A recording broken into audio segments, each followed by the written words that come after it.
The world is getting crazier. People are acting more and more insane.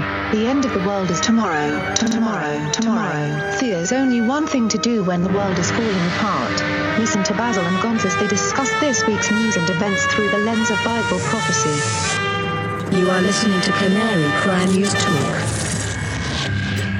You're listening to Canary Cry News Talk. Today is June 3rd, 2020, episode 204. And this week, Screamockalypse Now. My name's Basil. And this is Gonz. Welcome to the podcast where we're not racists, but we do talk about things that are going on. And we're live streaming to the Face Like the Sun YouTube channel, Canary Cry Radio YouTube channel, twitch.tv/Canary Cry Radio, dlive.tv/Canary Cry Radio, Facebook, and also Periscope, Twitter. Welcome, everybody. Hope everyone is safe out there. That's right. This is pretty impressive, Gonz. 3 days in a row. We didn't mean to do this, but this is where we're at. This is life now. So many things to get caught up on. Let's see here. But you know what? I think we just need to do something real quick, Gonz, Sure. in response. And I can't believe that we have to do this, but these are the days that we live in. And you hinted to it just a second ago. But just going on the record, our official stance on racism and equality. We are against racism bad, and equality good. I can't believe we have to say this, but this is what we have to do. So if you're looking for the Canary Cry official stance on these things, racism bad, equality good. And if you need to add or subtract anything to that statement, that's your problem, not ours. Okay, anything to add to that, Gonz? Yeah, if you want to figure out where the origins of all of that comes from, you can go ahead and read Genesis 11 and the Tower of Babel moment and the splitting of humanity there, why God did that and all that. You can get into it. But also before then, you know, we all have the same ma and pa if you go back far enough with Noah, and then before that, Adam and Eve. So, you know, all That's are made right. in the image of God. So That's right. And, you know, it's just new people who come to the show, you know, sometimes will get a little triggered by views that may not line up directly with theirs. And that does not mean that we are literally Hitler. We denounce racism, and we are big fans of equality. And just because we talk about, you know, we ask questions and don't hold the official view on a lot of things, does not go against that. Now, some people may be triggered by the fact that we're even having to talk about this. I was a little triggered that we have to outwardly say that, but that's what we're doing. I know we can't take that as a given, especially being on the internet with everybody in the world. Yeah. So there you go. Official stance. Write it down if anybody asks. yes. All right, Gonz. Oh, yeah. Oh, I was going to say we got a few jingles in from Godspeed, so we'll be using that along the way. So thank you, Godspeed. And this first one is actually one that he brought in, and one that we're going to start with because we have a brief update. Let's do it. Broadcast to give you a brief update. By the end of this timely interruption, you will be thoroughly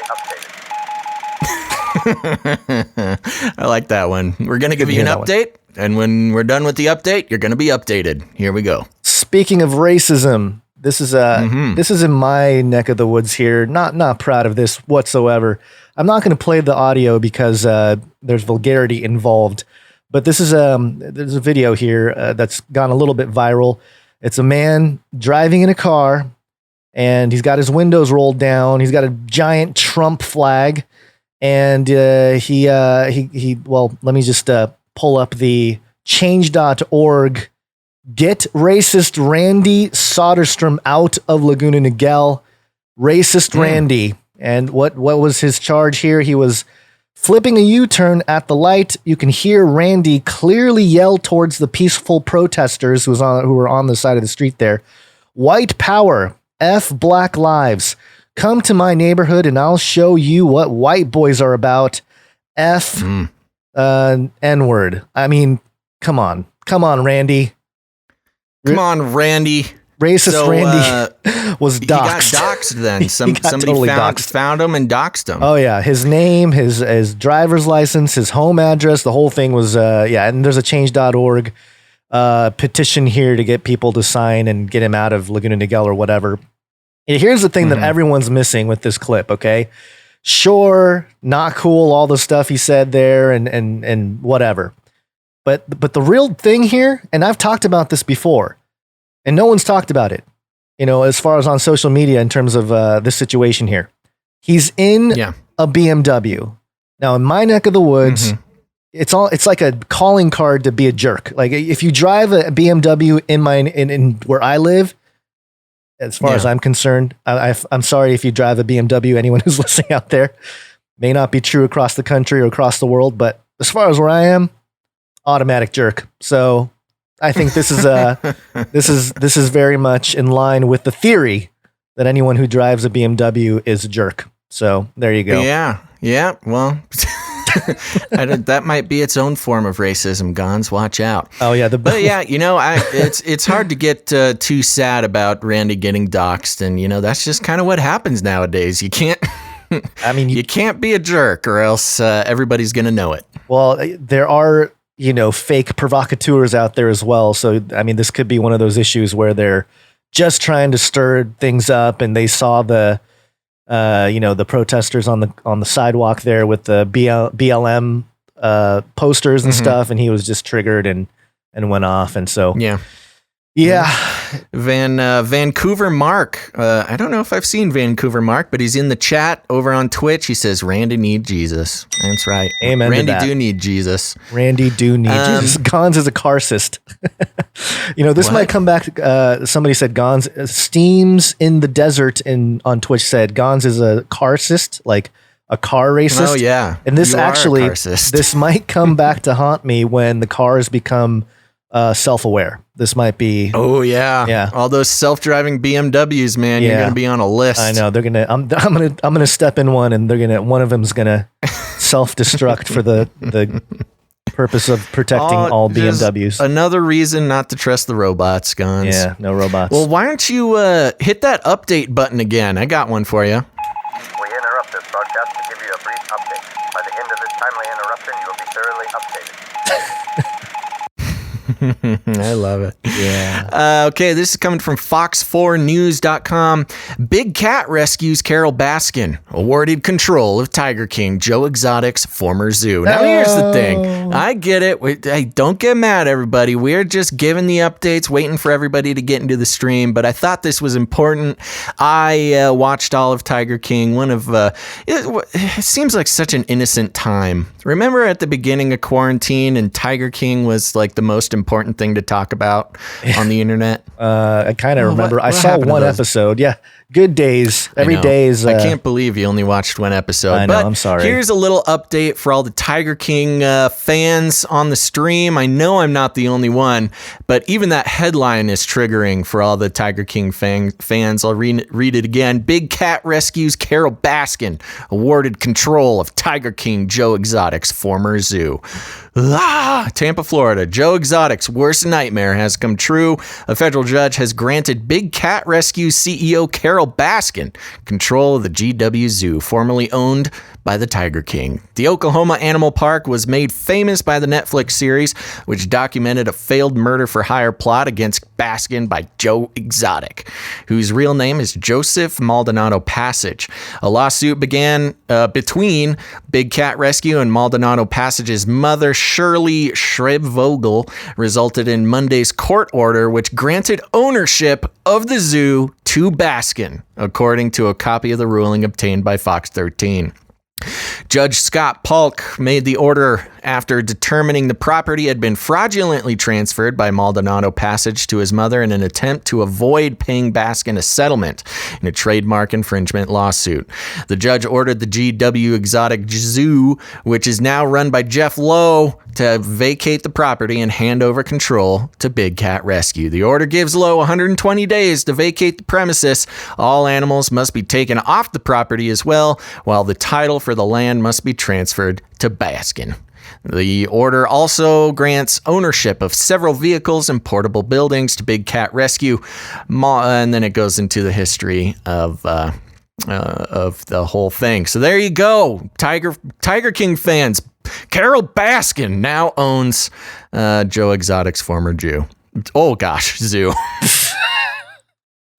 Whoops. So wow, I think that's the biggest blunder you've ever had on the show. It was misspoken, obviously, but certainly maybe a little Freudian slip there, Basil. Yeah, I don't even know how that would relate, but there you go. We're still getting warmed up for the live show here. These gosh. Cold reads, man. These cold reads. So there you go.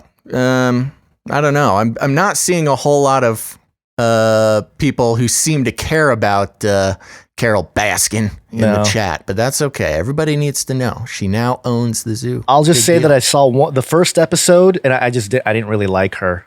I thought she was a little intense. Yeah, but I know you saw one episode. Yeah, so my limited, so there you go. My limited knowledge of the show. But yeah, there you go. Okay.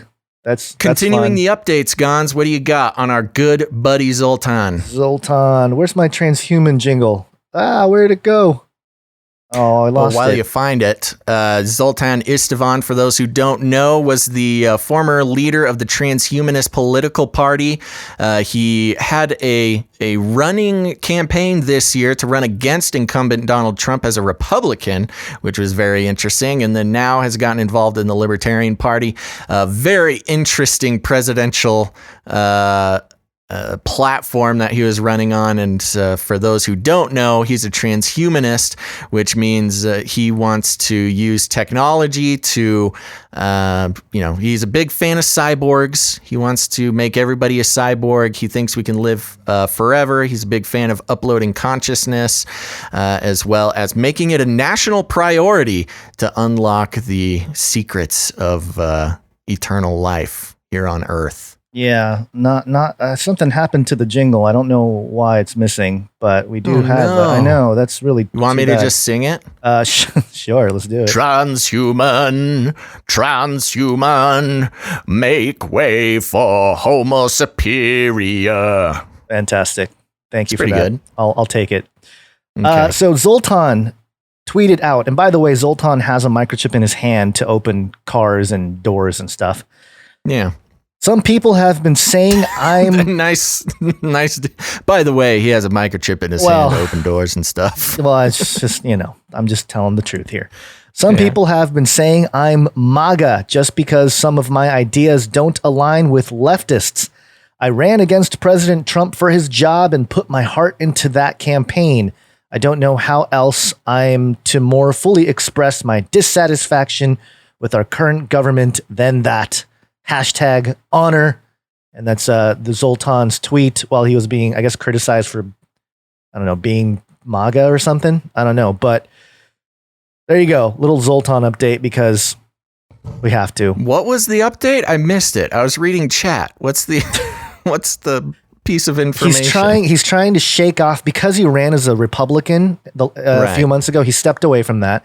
He started off running as a libertarian. That didn't work. And then he's created his own party, the Transhumanist Party, with the transhumanist bus and all that. That didn't really work either. Or at least it didn't really catch on as much as he would have liked.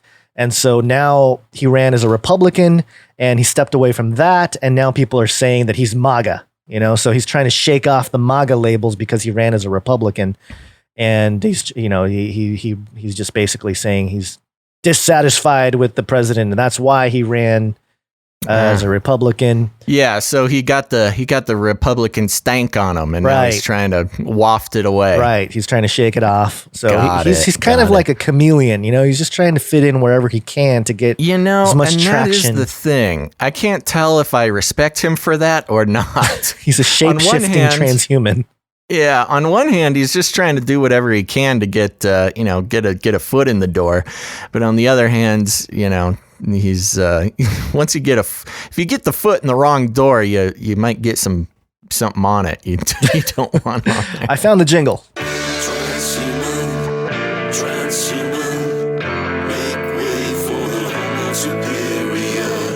Very good. I think my version was pretty good too. Yours wasn't too bad. But also, as kind of a side note to Zoltan here, as a little Zoltan update, he did debate Vermin Supreme, who, if you guys don't know who's Vermin Supreme, we've talked about Vermin for a while. I think is he a libertarian officially? Yes. And he wears a boot on his head.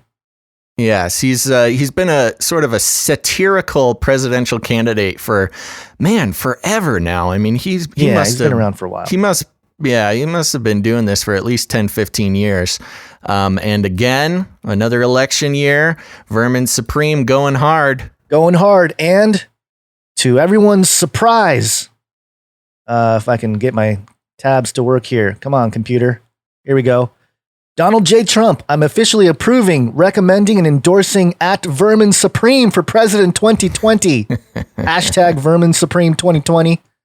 This is not the real Donald Trump account, just so if you guys are freaking out. @Real Ronald Trump. Yeah. But he's doing a good job of impersonating the president's Twitter feed, and I'm sure Vermin's very happy about that. You know, he is all over my timeline. It's probably because I follow him on Twitter just to see, what kind of stuff he's getting into. Mm-hmm. But I've seen a lot of people comment and say like, libertarian with a boot on his head. Why not? People are just like not even shocked by his antics anymore and the way he dresses and whatnot. So, right there you go. A little Vermin update. Keep track of some of these. We got to keep track of these guys. Politicians. We've made a commitment. Yeah, we made a commitment to track these two, and so far they have not disappointed. No, and neither have the protesters. Or at least some of them. This is a nothing update. Ooh.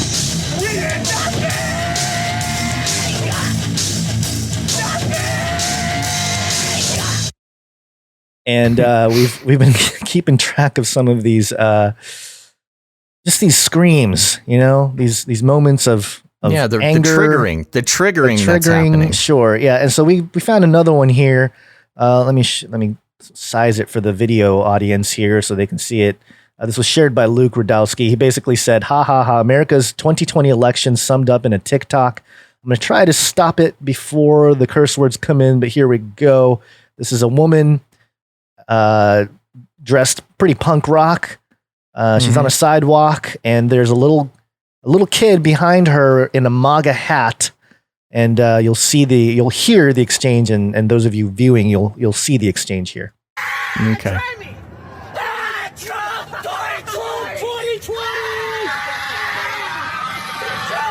Oh my gosh. Oh no. The triggering is at max level. I mean, there's a part of me where my heart breaks for these people because they're just, I guess the only thing they can do is scream. They don't know how to express. That's what it is. That's exactly right. It's like, what else can you do? You're relegated to just screaming to try to drown out opposing views. And, it must be a pretty scary place to be. And, if that's how you feel in life, where that's all you have left is to just scream at the top of your lungs. Sometimes we all get there once in a while. Yeah. Usually for me, it's when I wake up and, I'm pouring my bowl of cereal, and then only after I pour the cereal, realize there's no milk. I'll give it a nice cathartic scream. So there's one. The other one that made the rounds was, I kind of want to play a game here. And this is for Velociraptor or Protester. Especially for those of you listening, you guys decide. And we'll describe what's going on after I play the clip here. Okay. Here we go. Ooh, ouch. Oh my gosh. Okay. Oh, okay. Sorry, that was blood curdling. It was. Okay, so let me explain what was happening in the video. Let me make sure I'm muted here so we can play the clip in the background. There's a girl, she's protesting. There's a group of police officers wearing all their riot gear, and the girl line up there. Right. The girl is hitting one of the police officers in the face with a balloon sword. So one of those swords, well, it's not a sword, it's a balloon shaped like a sword. Okay. Yeah, like you would see at a child's birthday party. Right. And the police officer has enough, and he pops the balloon. And what you heard there, the blood scream was that. I apologize for anybody if I hurt anybody's ears, because that was a lot louder than I was thinking. But yeah, she's obviously trying to make a scene. I mean, she's walking up and hitting the cop in the head with a balloon, and I don't know how he pops it so easily. It looks like he wasn't even trying to pop it. He just kind of like flicks it away and it explodes. Poor girl. Oh no, that scream. Because I couldn't help myself. I had to make an updated version. I added the 2 screams from today into the nothing jingle. Oh gosh.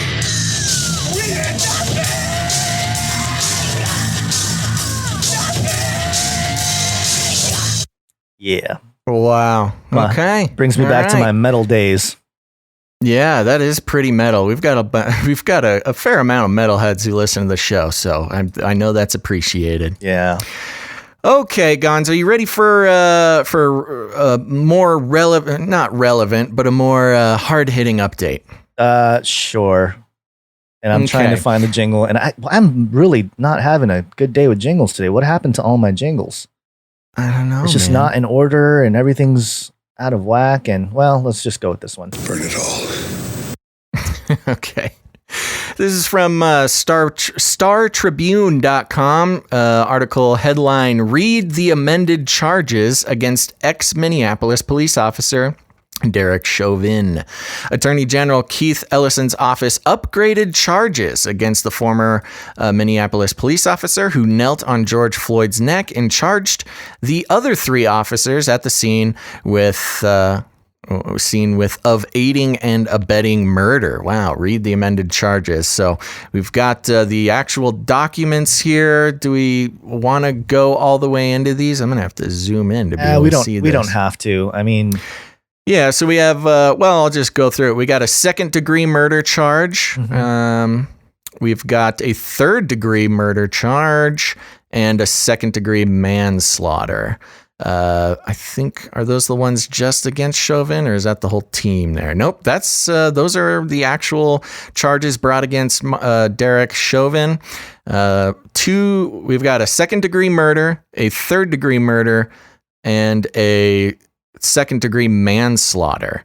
For those who need a little clarification, 2nd-degree murder is unintentional while committing a felony. 3rd-degree murder is perpetrating an eminently dangerous act and evincing depraved mind. Wow.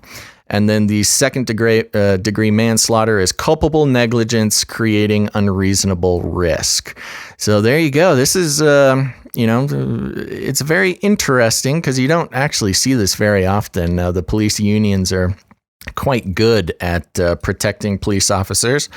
Oh, we either lost me or we lost Gonz. I'm not sure which way that was. I'm here. Can you hear me? We'll reconnect here in a second. No, you can't hear me? There we go. We had a disconnection for a second. Oh, okay. Well, everything seemed fine on my end, but maybe it was on your end. Could you hear me while I was speaking that whole time? Yeah. Huh. Weird. Okay. I couldn't hear you. The NSA is tapping in. They're tapping the line. I know. Yeah. Yes, they're trying to be sneaky, but we know when you're tapping in, NSA. Welcome to the show. So yeah, there we go. And charges have been brought against the 3 other officers who were sort of standing by and helping out, helping keep the public away from Derek Chauvin as he was committing one of his 3 current charges, and they have also had charges brought against them. So I'm trying to scan through here, see what exactly their charges are. Now, I've been seeing this a lot from just on social media. I haven't done the digging myself, but there's a lot of people saying that the cops are from the same, or they're the same cops from Sandy Hook and the Boston bombing, that they were around or they were in there. Have you looked at that? Certainly people trying to compare photos of that. That would be very interesting if that were the case. Yeah, obvious. Well, for obvious reasons. But have you actually looked at the photos for that or anything? I have. Have you? No, I haven't. That's why I'm wondering where so it's all it is from. floating around in the more kind of conspiracy-y circles on Facebook, which happens to be where my Facebook account kind of floats around for weird reasons. I don't know why. Zuck keeping you in line. Yeah, there are photos of cops involved with Sandy Hook and the Boston bombing.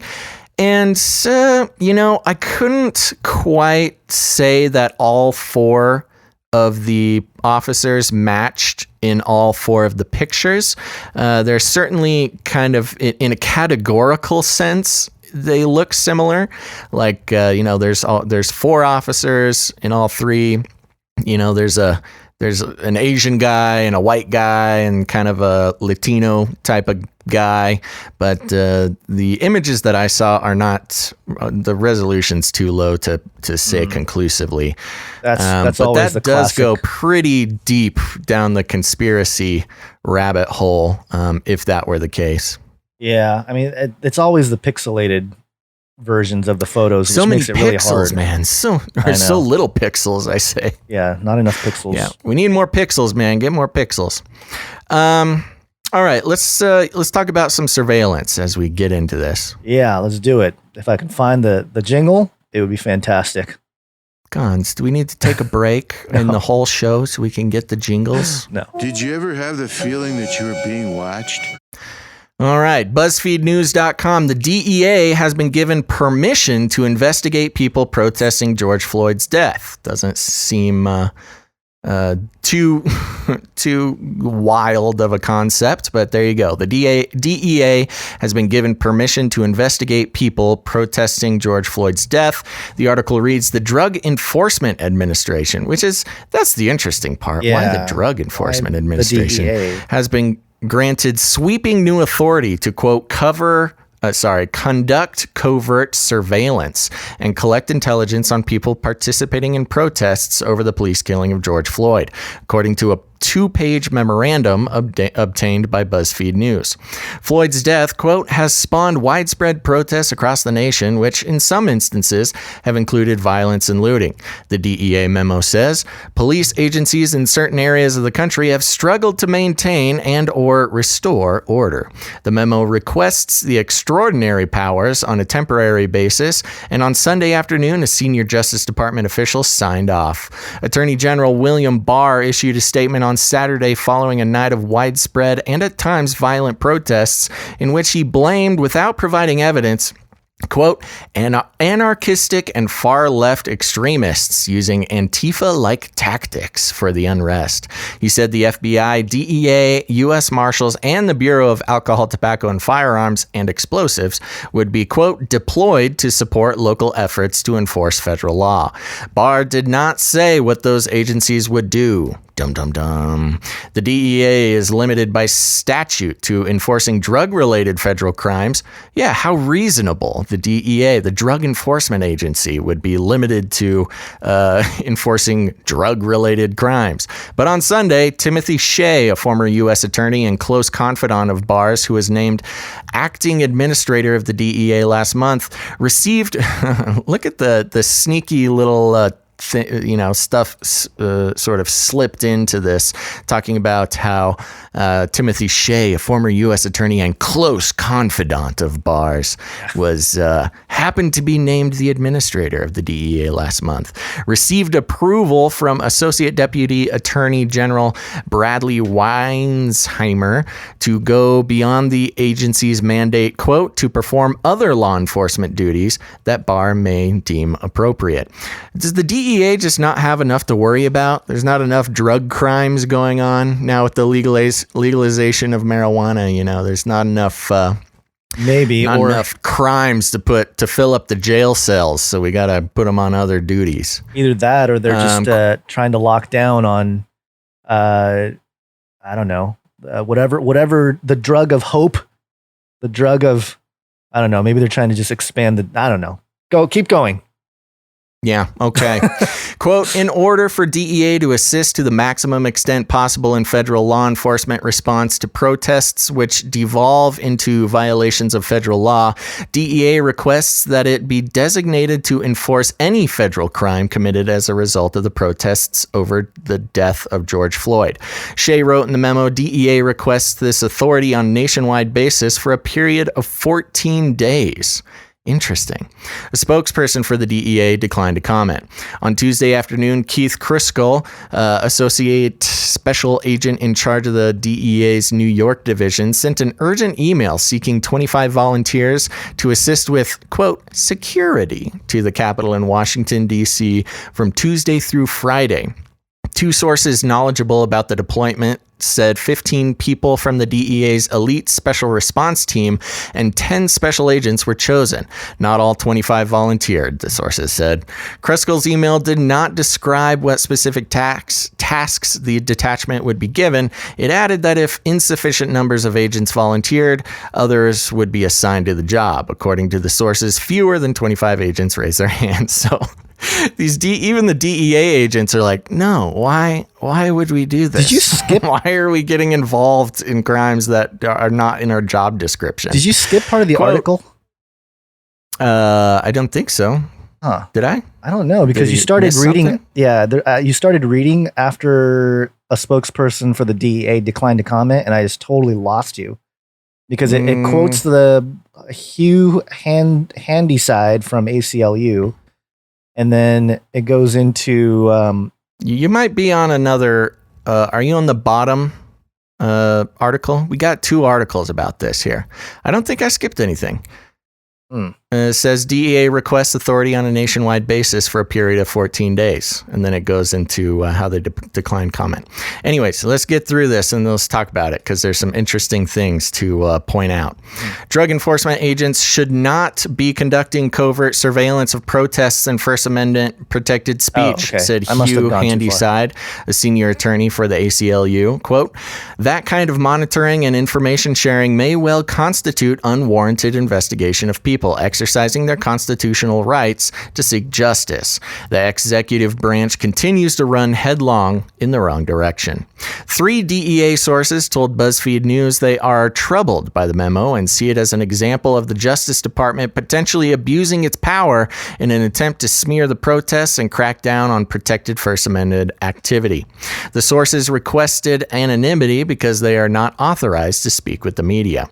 In addition to covert surveillance, the memo indicates that DEA agents would be authorized to share intelligence with local and state law enforcement authorities to intervene to protect both participants and spectators in the protests, and to conduct interviews and searches and arrest protesters who are alleged to have violated federal law.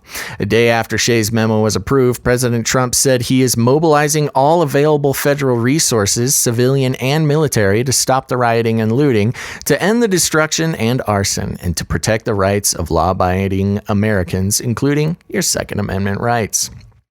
Under the Insurrection Act, the president has the authority to deploy the U.S. military for domestic purposes. It has not been employed since 1992, when troops were sent in during the Los Angeles riots. There is a long history of federal agencies infiltrating and surveilling protest groups. During the protests in Baltimore in 2015 over the death of Freddie Gray, who died in police custody, the Department of Homeland Security monitored Twitter and other social media platforms, blah, blah, blah. There's a little bit more in the article there, but they're just landing the plane in an unsatisfying way. But there you go. So the Drug Enforcement, what is it? Drug Enforcement Agency, right? What is it? Administration. Sorry, Drug Enforcement Administration. Usually, a special agency to help crack down on federal drug crimes, now being used to surveil protesters. This is an example of Trump, following up on his promise from his speech yesterday, but also a little disturbing that we, even the members of the DEA, they couldn't get 25 volunteers out of the entire organization to, sneak in and infiltrate the protesters. Well, covert surveillance is kind of the big phrase that jumped out at me in it's like legalized covert surveillance. Like they're already doing surveillance, but now they're like, oh, we're just doing it under the law now because we have this excuse to really do it openly. Maybe, maybe the NSA and the FBI, they're already doing it. So they're like, hey, DEA, time to step it up. Time to come along with the rest of us government That's goons. exactly what he said. He said he was going to make all, federal resources available. So there you go. We got all sorts of non-related agencies getting involved now. And as we know, we got big tech agencies handing over tracking information in regards to protesters, which has been a danger all along. I mean, overall, again, look, I'm not excited about harm being done to society. I'm not super pumped on buildings burning and people getting hurt and beat up, whether they're being beat up by protesters or, getting shot with rubber bullets. Either way, not cool, not a fan. But you got to be really careful about this government overreach. I mean, that's the whole thing. If you, claim to be a person who, does not appreciate the government overreaching and breaking the law and controlling things outside of the structures that have been set up, this is not good news. However, as we talked about yesterday, it's a tough back and forth between wanting to crack down and end all of the violence without giving up the privacies and the civil liberties and things like that are put in harm's way when the government is allowed to overreach like that. Yeah, and that's the tough part. You said it. And I mentioned it in the other show. I don't know if I was very articulate in describing my thoughts there, but it feels like the conservative side of the aisle has been set up for this in terms of pushing the idea of Antifa and these groups that are certainly out there. I think they're definitely out there stirring things up and causing more trouble than otherwise would have been. But it just gives Trump the ammo, pardon the pun, to really use all of his agencies to have that government overreach, to do surveillance at a scale that is legal and is, again, it's the Hegelian dialectic, in so many different ways. Divide and conquer, but then problem, reaction, solution. It's over and over and over again, it seems. And works every time, baby. It works every single time. We're still paying income tax. It was supposed to be to rebuild after World War II, but we're still paying it. That's right. That's a good thing to mention. There was no income tax until after World War II. It was specifically put in place to help the country bounce back. But once you start paying that new tax, you'll never get out of it. No. In a related article, let me just real quickly hit another side of this. This is from activistpost.com. So we're coming from, kind of the anti-government, but in a different way. This is the liberal side. Police use contact tracing and big tech to identify protesters. Countless warnings about how law enforcement could use contact tracing apps. Remember, Gons? Remember contact tracing apps? So convenient. From way back in the day when we all needed to get the contact tracing apps so we wouldn't kill, our grandmothers with coronavirus. Well, coincidentally, we're so happy that we got everybody to sign up for that because law enforcement could use contact tracing apps to monitor people and that those warnings have gone unheeded. As BGR.com revealed, police are using contact tracing to identify protesters, not just identify the protesters, but it says here, identify protesters' affiliations, according to Minnesota. This is a statement from BGR. According to Minnesota Public Safety Commissioner John Harrington, officials there have been using what they describe, without going into too much detail, as contact tracing in order to build out a picture of protester affiliations, a process that officials in the state say has led them to conclude that much of the protest activity there is being fueled by people from outside coming in. The Twitter feed titled Minnesota Contact Tracing revealed how police are using contact tracing to identify and arrest protesters. Quote, Minnesota Public Safety Commissioner John Harrington says they've begun contact tracing arrestees. Recently, 100 human rights groups warned that an Apple-Google contact tracing app could be used as a cover to identify activists and minorities. Block quote here, an increase in state digital surveillance powers, such as obtaining access to mobile phone location data, threatens privacy, freedom of expression, and freedom of association in ways that could violate rights and degrade trust in public authorities, undermining the effectiveness of any public health response. Such measures also pose a risk of discrimination and may disproportionately harm already marginalized communities. So despite all assurances to the contrary, it appears that 100 human rights groups were right. Law enforcement can and will use contact tracing to identify protesters. Again, why do you need 100 human rights groups to say this? You could just listen to Canary Cry News Talk. You would have known this years ago. As NBC News noted, contact tracers also use geofencing to help identify protesters. Geofencing captures the social media posts of people entering a specific area.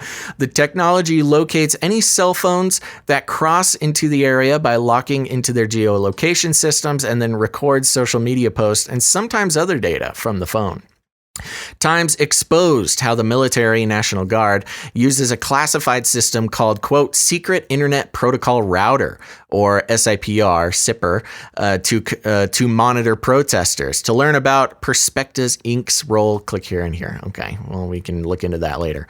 Big Tech's hands are dirty with federal money paying for new ways to monitor Americans. A recent Business Insider article describes how police use big tech to monitor activists and protesters the moment they walk out their door.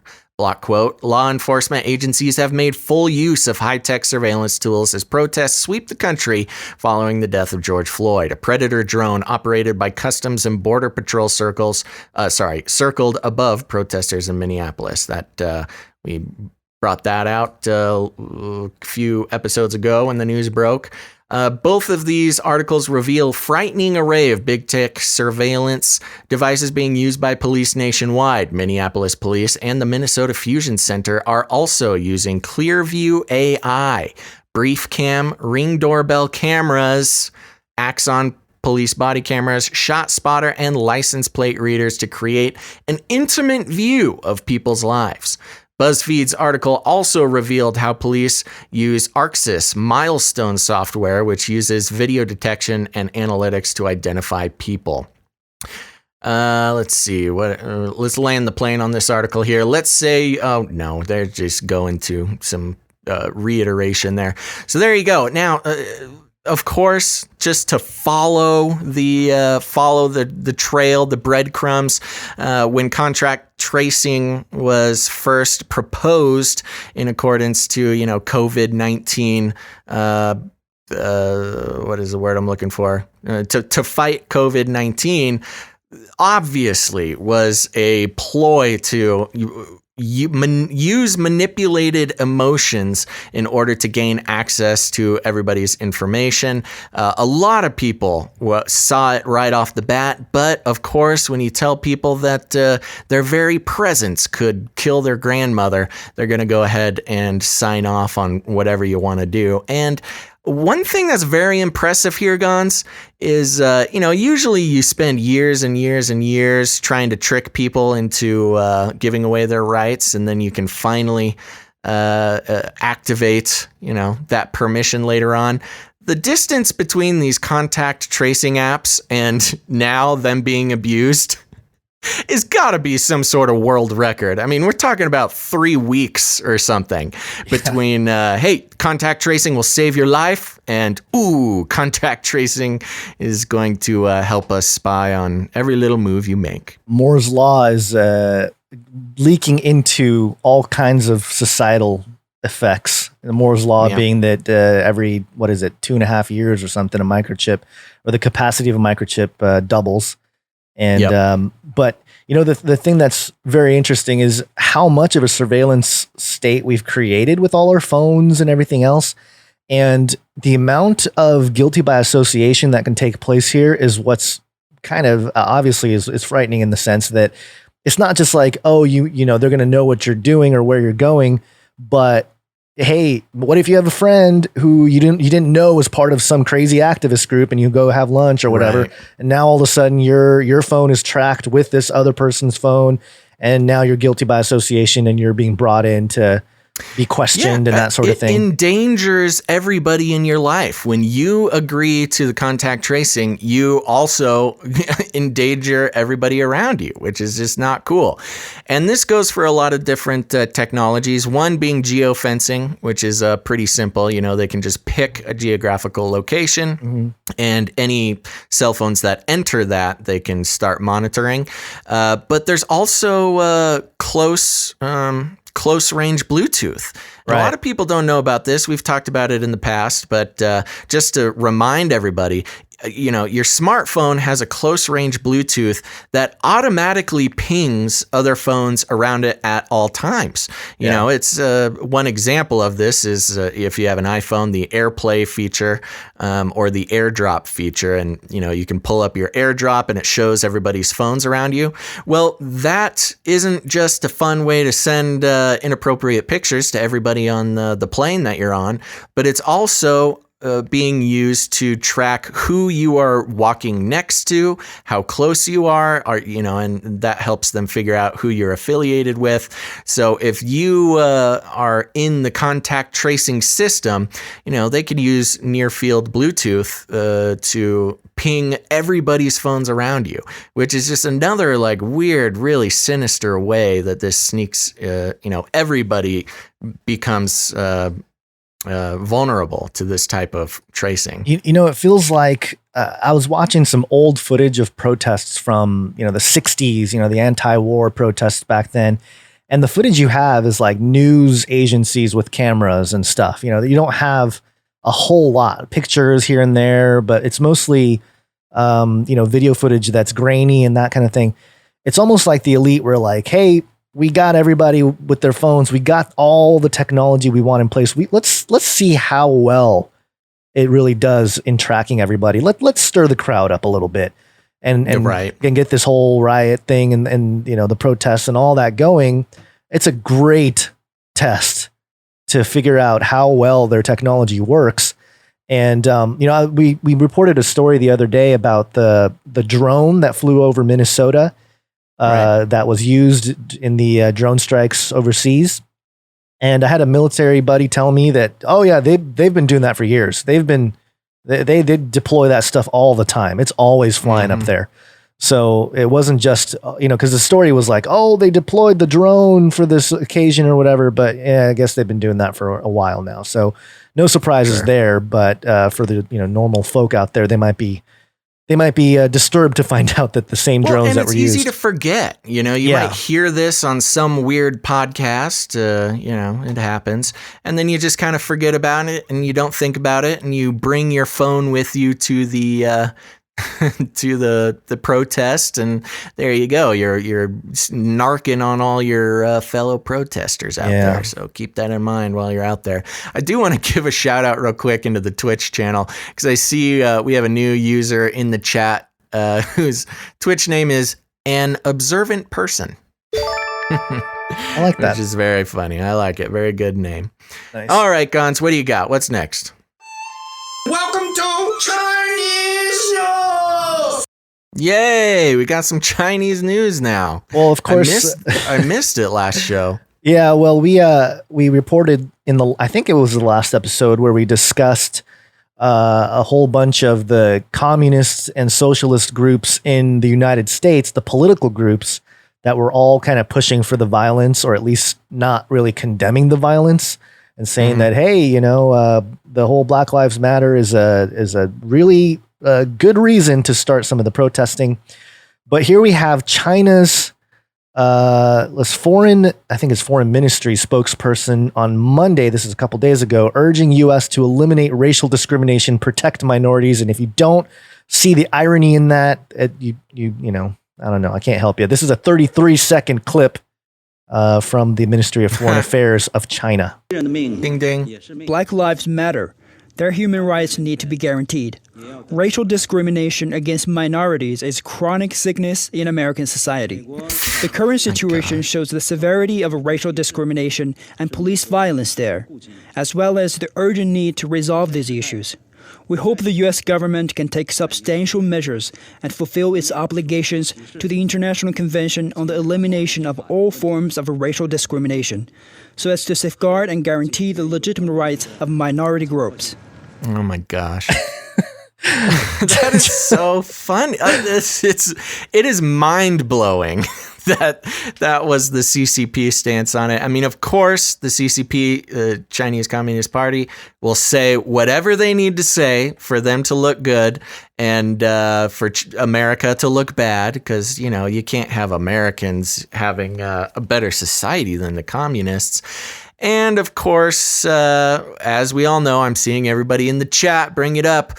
The Chinese Communist Party currently imprisoning millions of Uyghur people, a minority in China there, and putting them through, just horrible, horrendous conditions. And we don't even know the extent of it because, only so much gets out. You know, I'm sure they're doing horrible things. And, this reminded me... I grew up watching a little show called South Park. Do you ever watch that show, Basil? I'm sure you probably caught some episodes. I used to, yeah.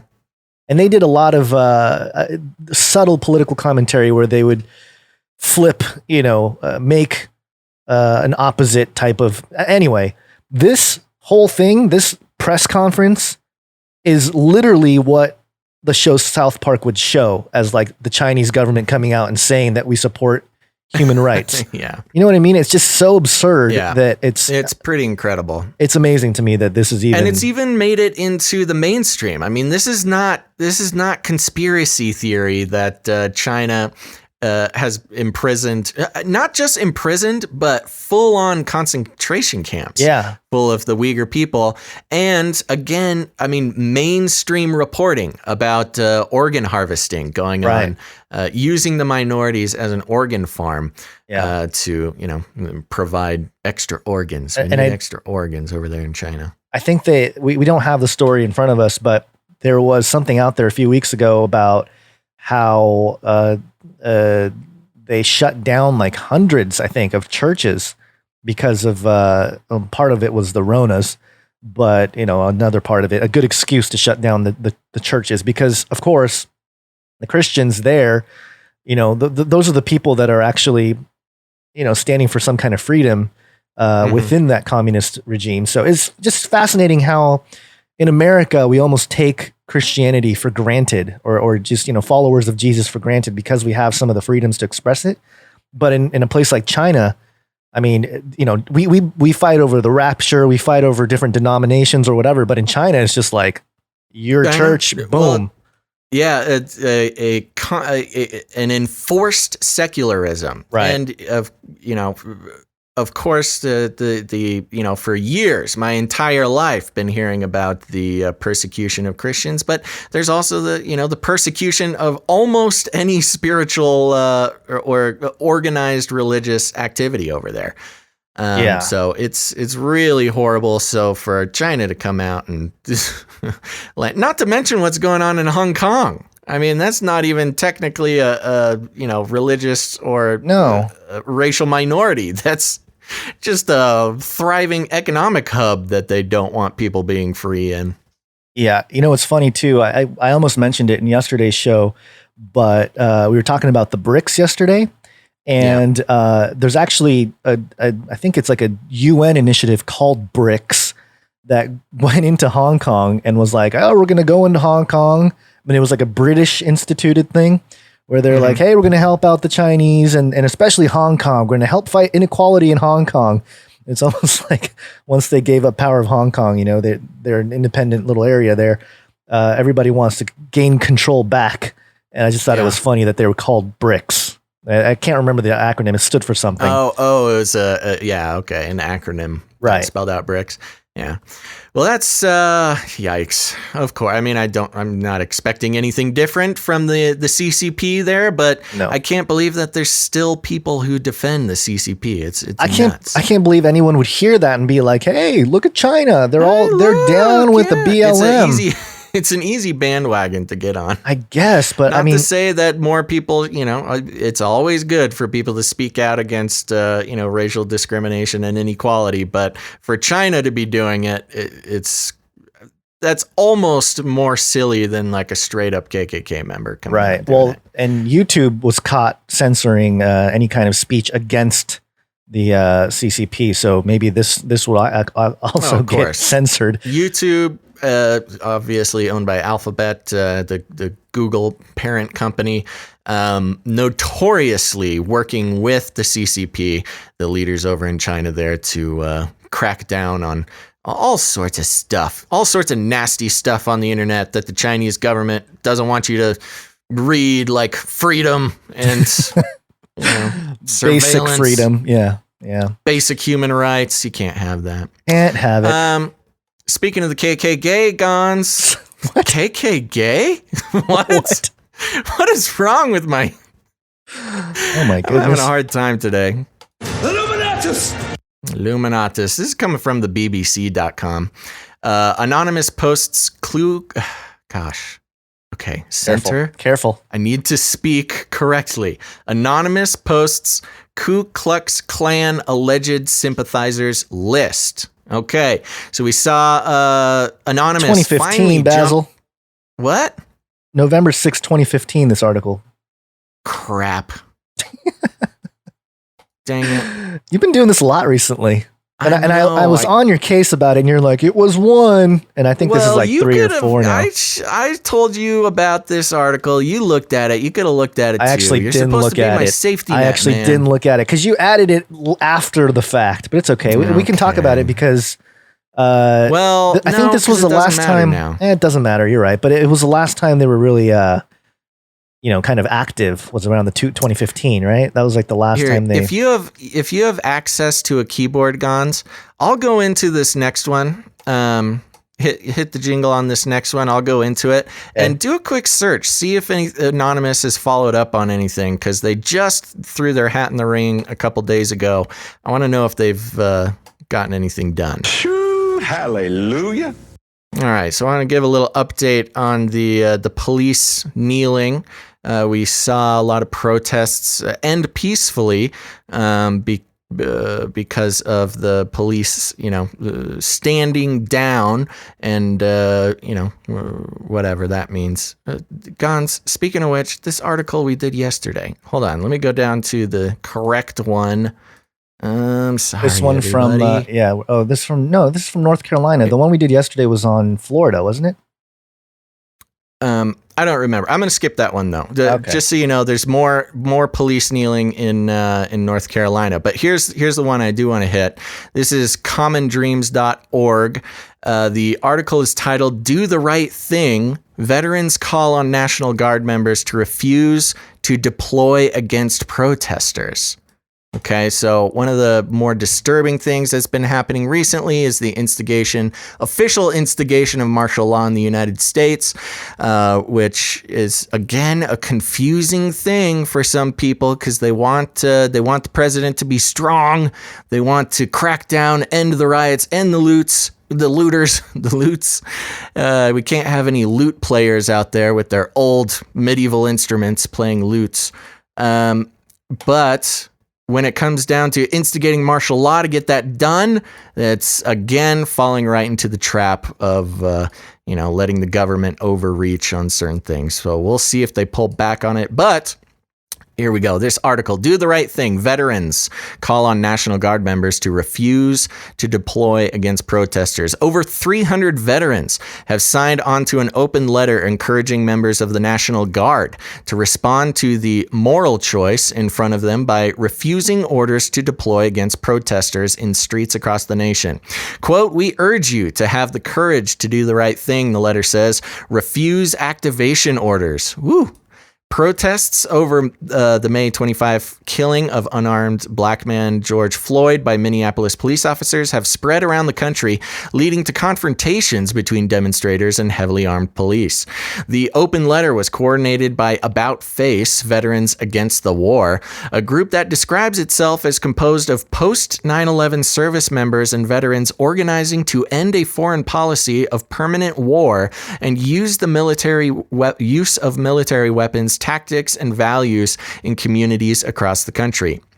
It was released the same day President Trump threatened protesters with violence, tweeting that, quote, "When the looting starts, the shooting starts." Referencing that tweet, the letter urges other veterans to remember that, quote, "It is your community members who fill the streets, while your commander-in-chief tweets about using you to murder people over something as insignificant as property damage." The letter asks the Guard members to recall the military branch's deadly legacy, including the 1970s Kent State shootings, and also recognize that the consequences for obeying activation orders could be grave. Quote, "We know the consequences you may face for disobeying orders. Many of us have faced them ourselves, and many of us live with the consequences of following orders we shouldn't have, and can tell you that the cost of moral injury is far greater."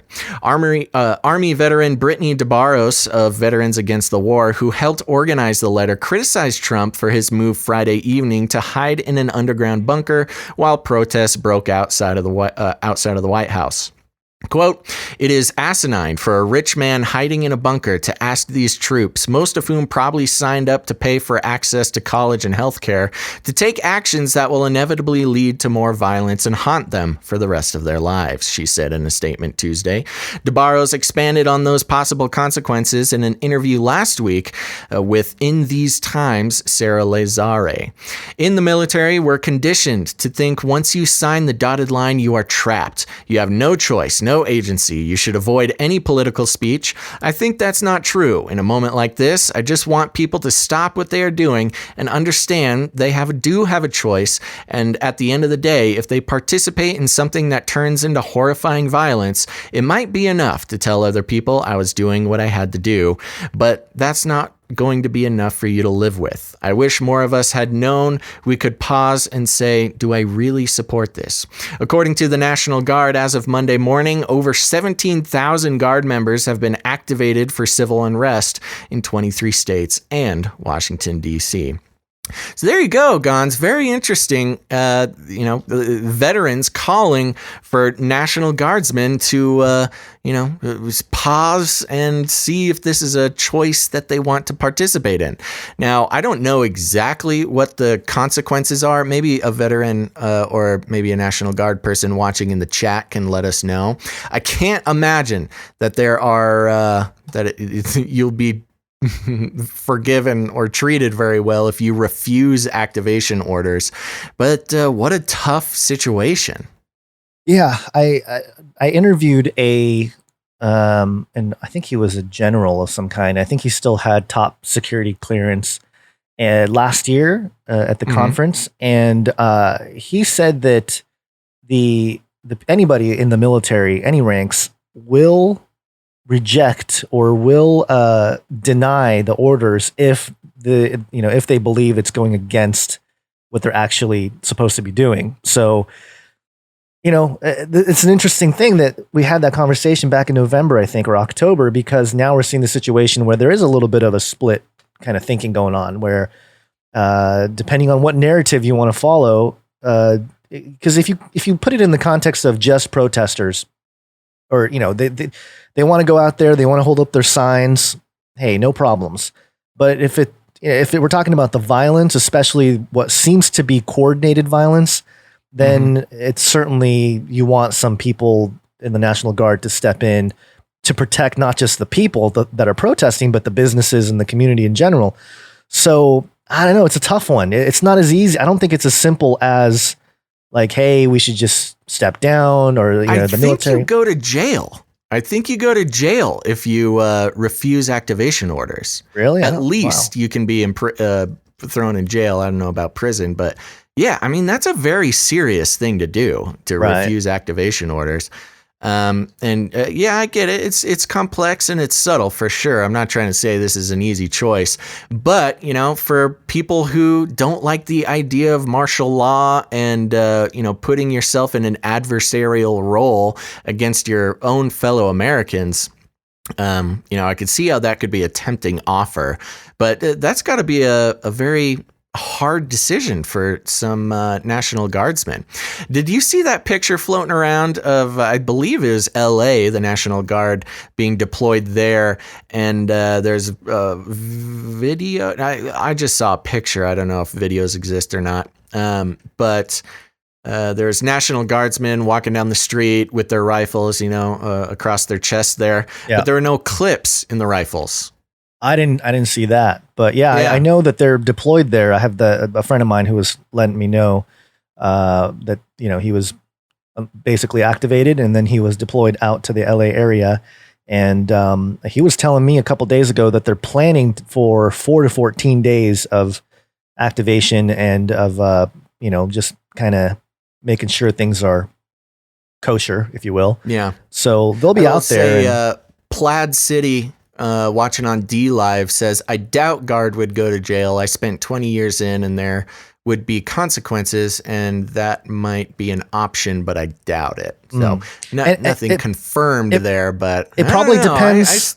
It probably depends on the number of people and the reason. And there's probably a lot involved here. It's probably a fluid thing where it's not so black and white. Like if you do it, then because when we're talking about ranks, what rank is going to order that arrest and stuff. So, you wanted me to see if there's any kind of anonymous news. I did find a Forbes article that was kind of interesting that we can jump into real quick before we let's check in on Anonymous. Here. What's going on? Okay, so Anonymous, this is on Forbes.com. Twitter silences anonymous hackers threatening to dish the dirt on Trump.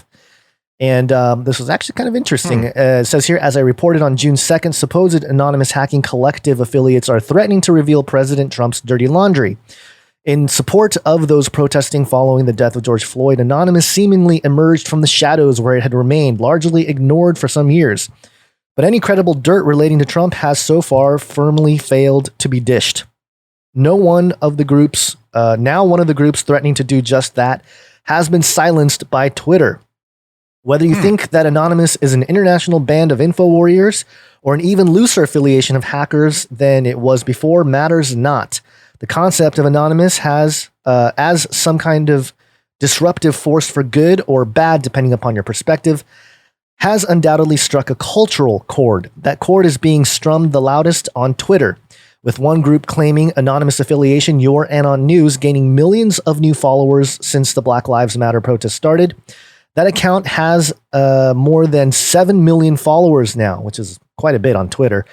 A somewhat less popular account, Anon News, still had a following of some 120,000. It was the latter group that had posed the question, quote, should we leak more info on Trump, which prompted my reporting yesterday. Trump's dirty laundry is a scarce commodity. I guess it's Our Evil ransomware group had threatened to reveal Trump's dirty laundry in May, and that turned out to be a damp squib rather than a smoking gun. Hardly surprising, then, that I was less than convinced Anon News, or any of the so-called anonymous affiliates for that matter, had real dirt to dish on Trump. Marcus Hutchins, the hacker who saved the internet from the WannaCry attack in 2017, did some digging and discovered that before June 1st, when Anon News deleted all old tweets and started covering the protest, it had been a, quote, fake K-pop giveaway spam account. Oy. Now it would appear that we'll never know if there was dirt to be dished, at least not from the Anon News account. Reuters has today, June 3rd, reported that the Anon News account has been removed after being responsible for, quote, spam in coordination with other spammy accounts, according to a Twitter spokesman. This isn't spam. Very spam, spammy. spam. This isn't to say that the anonymous activity, which has seen such a boost online, is being orchestrated by puppet masters in hoodies.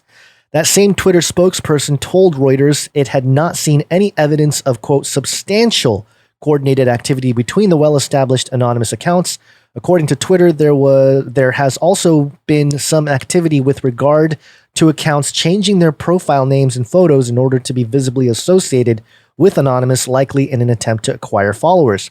However, the author of the 2014 book, Hacker, Hoaxer, Whistleblower, Spy, The Many Faces of Anonymous, McGill University professor Gabriella Coleman is quoted by Reuters as suggesting some of the original anonymous hackers are involved in the 2020 resurgence.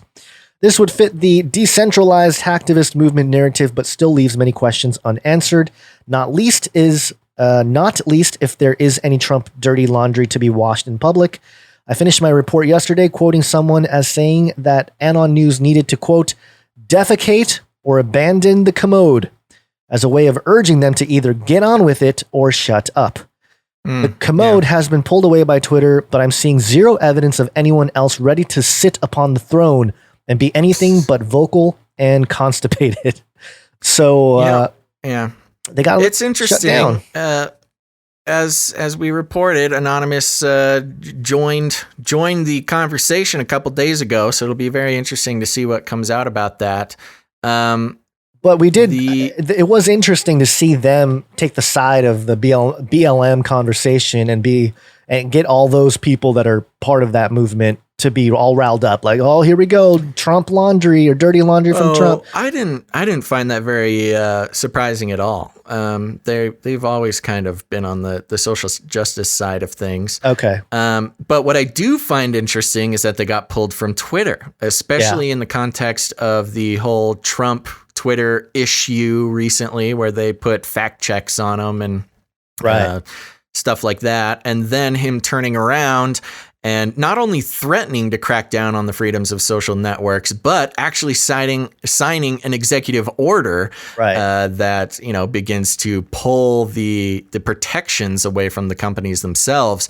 I wonder if this was a move to kind of get back in the president's good graces, maybe by Jack Dorsey there, because that doesn't seem like a good enough reason to pull a whole account, to shut down a whole account, especially one that big, and especially one from Anonymous. Yeah. If I was Twitter, I would not want to make enemies with Anonymous. I'm wondering, they would have to have a very compelling reason to take that account down. Them going silent for 3 years may have been really the whole movement being co-opted, or at least shut down in a certain way. And the people that really got on the bandwagon here seems to have taken the opportunity to try to, get some attention again. But I don't know. It just seems like, and as we know, and just to remind people, if it's been a while since you've updated yourself on Anonymous, they're not technically a hierarchical or organized organization. It's just sort of an affiliation, almost like an affiliate federation of different hackers or groups of hackers who kind of collectively call themselves anonymous, individually working towards what they see to be the best ways to make the world a better place. Here's my assessment of the Anonymous situation here. Mm-hmm. Oh no, they're gonna. See, now you're scared. I just scared you. I am. I don't want to. I'm not scared. I have a healthy respect for Anonymous. Okay.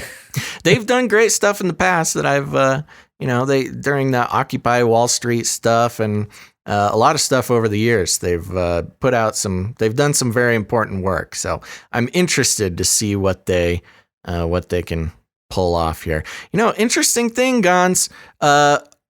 A minute ago, literally like a minute ago, we were number 2 on talk shows and podcasts, the rankings on Twitter. Twitch. And I just refreshed the page and we've gotten pushed down to like 16th. Oh. So I don't know what's going on, but people over there on YouTube or wherever you're watching, if you want to help us out, climb that ladder there to help get in front of more people over on Twitch. Go to twitch.tv/Canary Cry Radio. We got to pick up the viewership a little bit and climb up the rankings. We must have said something they didn't like. If you're on YouTube on either of the Canary Cry Radio or Face Like the Sun channel, if you give the video a thumbs up, then YouTube will be forced to share the live stream here, and the counts have been going down, and I don't think that's just has to do with Basil's googly eyes. I think it's got something to do with the way their algorithms have been pushing down the channel. And by the way, so yeah, let me just rant about that real quick before we move on, because I had seen people, YouTubers, other creators say that, you know, their comments are being deleted on their own channel and on their own videos. Yeah. And I hadn't actually experienced that myself until yesterday. I replied to someone on a recent video that I made about George Floyd and some of his Freemasonic stuff. And I posted a reply. I had lots of links, and I had done a little bit of research, and boom, it's gone. And actually, since then, I think two of my comments in my own video have been just disappeared by YouTube. So there's just a comment, just a comment in the video section, or the comment section of the video. So yeah, it's pretty bad. That makes me angry. But also, the YouTube channel being throttled with the amount of subscribers. Not that, it's not a huge deal, but I've been stuck at 263,000 subs, and I was about to get to that 264,000. I was getting really close. It was like in the 900s. And then boom, like 200, 300 subs unsubbed, just out of nowhere. And I'm thinking, okay, all right, fine, YouTube. Manipulating the numbers. Yep. Yeah, it happens. Yeah. Let's just do one more little update on the police taking a knee thing while we're at it, and then we'll thank some people. Oh, it's a new world order. It's here. Okay, so last show I was talking about, there's a conversation going on about the concept of police taking a knee and ending riots and protests peacefully, building a relationship between the citizens and the police. And, I'm just happy it's not, ending violently. Anyways, I've already said my thoughts on that, but I found an interesting article. This is at theappeal.org, which is, I don't know if I think it's left leaning, but I think it's more like protester leaning. It's kind of a social justice-y outlet here. And I thought it would be interesting to get this perspective on it. This is written by somebody who's, a sympathizer of the protesters here. Theappeal.org. The headline is titled, "Don't Let Cops Join Our Protests." And I think it's a very interesting look into at least this person's views on the cops kneeling. Don't let cops join our protests. Cops who turn marches against police violence into parades don't actually want substantial changes to policing. This piece is a commentary, part of the Appeal's collection of opinion and analysis. So it's an opinion piece by somebody named Derica Purnell. Sunday is my Sabbath. I rest and rejuvenate. Every now and then I steal my phone from the shelf where I pretend to hide it and check on the world. The other day I was shocked by what I witnessed. Police officers were participating in protests against police violence. In Flint, Michigan, the sheriff looked down on a sea of black people sickened with the waves of recent police violence. The sheriff joined them, saying, quote, "I want to make this a parade, not a protest." In Kansas City, Missouri, a black police officer and a white police officer held up a sign that read, quote, "End police brutality." Camden, New Jersey, officers marched in the front of local protests. NYPD officers took a page from Colin Kaepernick's playbook. They kneeled. 1 hour later, they stood up and attacked the crowd that surrounded them. For many, acts of police solidarity are wins. Some people believe that good cops lead by example for bad apple cops who bring shame to the profession. Police reformers hope that relationship building, diversity, and dialogue will make policing less violent. It cannot. We must never invite or encourage police to march with us in protest against their own violence. Initially, My plea appears divisive. Wouldn't you rather have police marching with you instead of breaking your windows, pulling you out of your car, and shooting you with a stun gun like they did to a black couple in Atlanta? Isn't marching with police better than getting tear gassed by them like I did in Ferguson, Missouri? Why can't we try to see eye to eye with the police instead of losing an eye after one of them shoots you in the face with a rubber bullet like journalist Linda Tirado? Yet history and my spirit tell me that the police who stand with us today will not sacrifice anything to end police violence tomorrow. Will any of them agree to firing police officers en masse? Will they march to cut their multi-million and multi-billion-dollar budgets and urge city councils to invest in black communities? Will those officers conduct sit-ins to build more schools than cop academies and jails? Will they call on their police unions to retract their endorsements of President Trump? Will they refuse to enforce laws that criminalize poverty, blackness, and sexual orientation? And will these officers demand that their departments release disciplinary records and disclose complaints against them and their colleagues? No to all of the above. Why not? Marching officers will refuse significant changes to policing, in part because they receive their orders from politicians who empower police to be violent. These politicians, too, will yell Black Lives Matter in black churches on Sunday and veto cuts to police budgets on Monday. Several legislators sponsored Blue Lives Matter bills, and President Barack Obama chose to sign federal legislation to protect police officers at the height of the Black Lives Matter movement. Even though black people were getting run over by cops and bystanders alike, tear gassed, shot with rubber bullets, and beaten. We must also reject police from our protests for strategic reasons. Cops befriend activists and community leaders to build records and intelligence about local activism.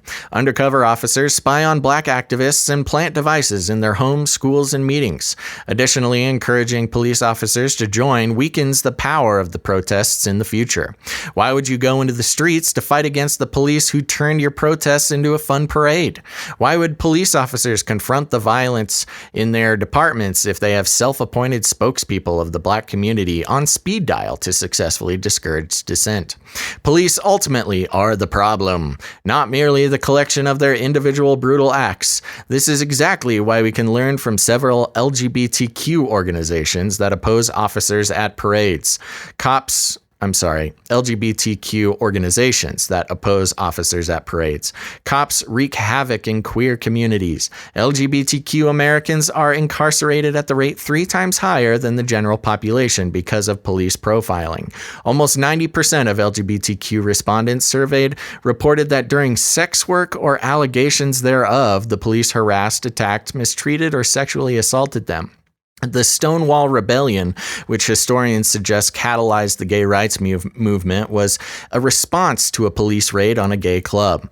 Today, it would be absurd if ICE agents led a Cinco de Mayo parade or if CIA agents wished Eid Mubarak to Muslims after Ramadan. Why? Because those agencies are responsible for the surveillance, imprisonment, and death of people in those communities. The absurdity is not simply about whether individual bad people work in those careers, but rather, as one of my favorite rappers, J. Cole, explained, the job is bad. To eliminate police violence, we must do the opposite of building relationships with police. Reduce and eliminate contact between them and us. Us is literally everyone. People of color, native people, black people, homeless people, poor people, gay people, people with disabilities and varying mental health struggles, women, trans women, immigrants. Nobody is safe, including white people who represent about half of police victims. So even if police treated everyone like white people, many will still die. Institutions must also sever their relationships with police departments. We should follow the example of Jael Karandi and other college students who pushed the University of Minnesota to stop using Minneapolis police for large events. School boards and teachers' unions must call in their school districts to cut ties with police officers inside of schools, just as the Minneapolis board and union did last week. Essential workers must protest partnership with police officers who lock up people en masse and learn from the Minneapolis bus driver who refused to transport arrested protesters to jail. We must support campaigns from the Advancement Project that demand cop-free schools and from organizations like BYP 100 calling to decriminalize sex work and end stop and frisk. We who believe in freedom should have supported Asata's daughters fight against a new police academy in Chicago, and the Dream Defenders Freedom Papers demand to be free from police and prisons. Unlike the police officers who kneel, these activists and organizations understand that body cameras, civilian review boards, and extra training cannot stop police violence. Thus, we must always search for ways to reduce police contact, reduce the reasons people think they need police, and reduce the size and scope of policing. Without moving forward, police abolition, people will continue... Without moving toward police abolition, people will continue to die and cities will continue to burn. In my faith tradition, now this is interesting, Gons. In my faith tradition, we believe in altar call, an opportunity for people to experience transformation through joining a community for collective struggle and growth. Altar calls are deeply emotional. We ask people to leave behind what the world values: greed, power, and indifference to human life. If officers are serious about joining a struggle against police violence, they must also leave these behind. Badge and gun too. Sorry, I screwed up your last line there, Derica. So there, very strong sentiments here, Gonzo. Derica is not a fan of police, any committing police acts of solidarity with the protests. They think that's not enough and we need to abolish the police altogether. What do you think? Yeah. So I understand the last little paragraph there and this sort of idealistic sense of, hey, if we really want to make change, there's this idea of an altar call and to put down the worldly concerns. And of course, that's like an ideal situation. But what I found more troubling, I had a paragraph highlighted. To eliminate police violence, we must do the opposite of building relationships with police, reduce and eliminate right. contact between them and us. This on top of, there was a protest yesterday in Los Angeles in front of Mayor Garcetti's house, and they were saying, end the police or defund the police. And I don't think that's the solution either, because the same people that don't want the Second Amendment rights to remain the way they are, the right to bear arms, they're the same ones saying end the police. They're the same ones being upset about the police brutality. And obviously police brutality is an issue. But yeah, well, and it's an interesting thing too, just to build on top of that, and I'll let you take it in a second. Sure. But not wanting police in schools. Right. We have this issue in America with school shootings. And so the response to that is to put police in schools because we don't want to give teachers guns or anything. Right. So now you don't have teachers who are able to defend a school. You don't have police who are able to defend a school. And I get it. The article, they're talking about needing to solve the problems that require policing. But that's a way harder thing to do. No, and you're going to solve all crime. Well, so you that's don't the thing. need police. So yes, again, they're very ideal. Okay, so it might appeal, the appeal.org here. It might appeal to people's ideologies of this fantasy world. Well, maybe not even fantasy. This like I would say God's kingdom, right? The true God's kingdom when He returns, that sort of thing. But in the current state we're in this fallen state that we're in right now, with we're still waiting for Jesus' second coming. You get rid of the police and you get rid of the right to bear arms, and all you're left with is really, really bad people with guns. And so that just makes no sense to me, because then you have a situation where all the criminals and all the really bad people take over and they kill without consequence, and there you go. Now they're the winners of the evolutionary I have the survival of the fittest. Everybody's left to their own devices. I have a feeling that this article is written in a moment of passion. Not Sure. all the way thought through. And I just have to. I'm not even going to get angry. I'm just going to respectfully disagree with this person. And they're obviously from some sort of Christian tradition, some sort of progressive one. And you know what? It's cool. But to say that you don't like it when the people you are protesting against start listening and participating and answering the call that you are calling them to do, and then turn around and say that that's not enough, we need to completely abolish police altogether, just doesn't make a whole lot of sense to me. So again, I don't know exactly who this Derica person is. They are obviously very emotional at the time of writing this, and I just have to completely disagree with them. And that's okay. That's okay. But again, not thought through in terms of the reality of the situation. But hey, you know what? We can all agree with the ideal sort of, the idealism here of what you would like to see. Of course, I think no one would disagree with him or her. I don't know exactly, Derica, maybe a she. No one would disagree with them that's an ideal situation, that's something everybody would want, of course, but that's just not, it's not reality, at least in our current state of being. So. I mean, it is a beautiful idea that we can get rid of all crime and not need any police, and everybody will be safe and happy. Right. But that's not necessarily going to be solved right now. I think police listening and police, agreeing that police brutality needs to be checked. And of course, here's what I think the big thing is. If I had to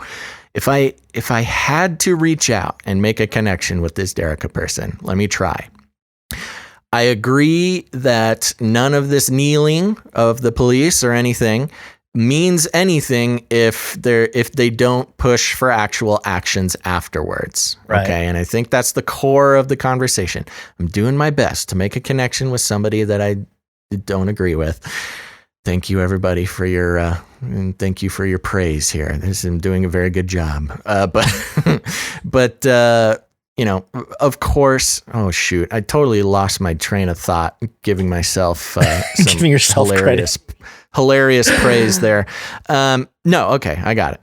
So yes, of course, what needs to happen is these police who are kneeling, and if they truly are getting on the side of the protesters in the sort of philosophical sense that police brutality does actually need to change, these same cops who are turning these riots into parades would need to actually take more action. There you go. Interestingly and we will see enough, if that actually happens. Oh shoot, I think our stream just dropped, at least on my end. I did get a little reconnection symbol, but let's see if the stream is still going. Looks like it's still going. It looks like it dropped for a moment. There we go. I think we're back. Okay. Now that threw me off my line of thinking. But I think what I was going to say was that, ironically, what would not solve, but you're talking about action. Part of the action and part of what people I've seen around are upset about is this idea that some of the vest cameras and stuff get turned off in certain occasions, and there needs to be harsher punishment for people or for police officers that do turn it off. Ironically, what would solve a lot of this is more surveillance on cops. Yeah, I think the cops turning off their body cameras is completely unacceptable. I think there needs to be I think there needs to be extremely harsh consequences for turning off your body camera. Yeah, but that's just interesting how that's the case. Or I don't think the individual police officers should have control of that. Well, yeah, I think the body cams should be under either remotely controlled or, should just never turn off. Right. I think they should live stream.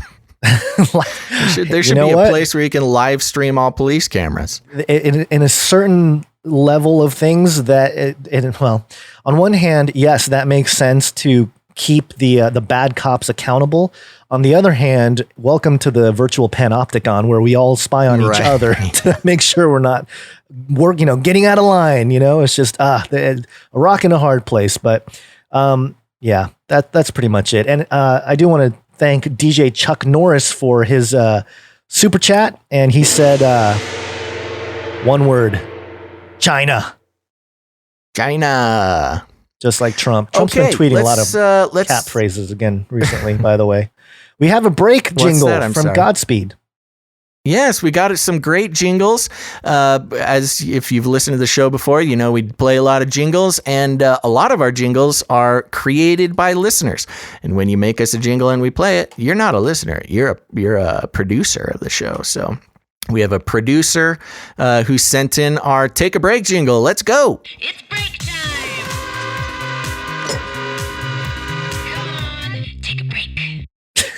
Come on, take a break. Take a break. Okay, we're going to take a real quick break. Nobody go anywhere. We got some very good stories after this quick little break, very quick break.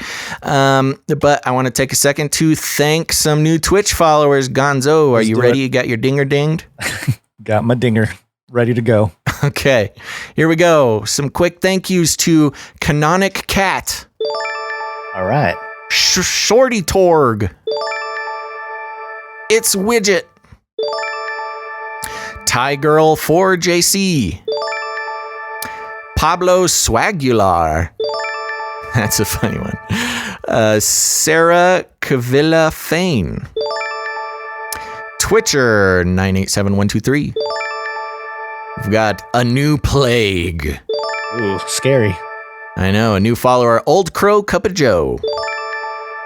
We got Snoop Doug 1. I like it. Yeah. Dick Nixon follows us now. All right. We got Jean Doe. The French John Doe. This one, I'm a fan of this one. I joined for Basil. I like that. Thank you. I joined for Basil. And then, this is getting out of hand. The next one, Basil's wife. Oh my goodness. Oh, I've yet to meet Basil's wife, but she follows us on Twitch. We got we got another celebrity follower, Gons. Are you ready? Yes. George Soros, second gen clone. Finally. Yes, George, welcome. Finally, you're here. We can talk to you now. Well, we've had the official George Soros has followed for a little while. Now we got George Soros, second gen clone. Okay. Well, I want to talk to the clone because I don't think the original George Soros is really there anymore in terms of his mind. You know, I think he uploaded to the that's why we got the clone. We got the better, faster, stronger George Soros. Yeah, of course. A couple more here. Sanchito 209, JC Freeze, Adopt a Pet 3, Eternity Too Long to Be Wrong. Let's see. And that is it. Those are all our new Twitch followers. Thank you guys so much. And those of you who are tuning in from all over the internet, following us on Twitch, don't just send a friend request. I see we've got some people who sent friend requests but didn't follow.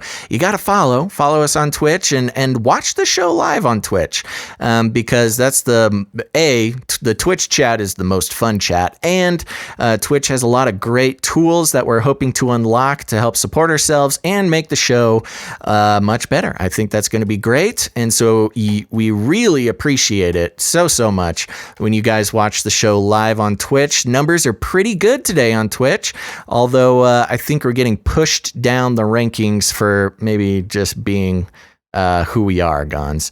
But we are climbing. We are climbing, though. We're making it up. So if you guys want to help us, head over to twitch.tv/Canary Cry Radio. Watch the show live there. That's a big help. I think they're fighting over you. There's a couple Twitchers that are I know somebody in the chat said the things are escalating quickly for Basil. They are. There's there we go. So have fun. You know, I'm happy to be here and watch it all play out on the chat.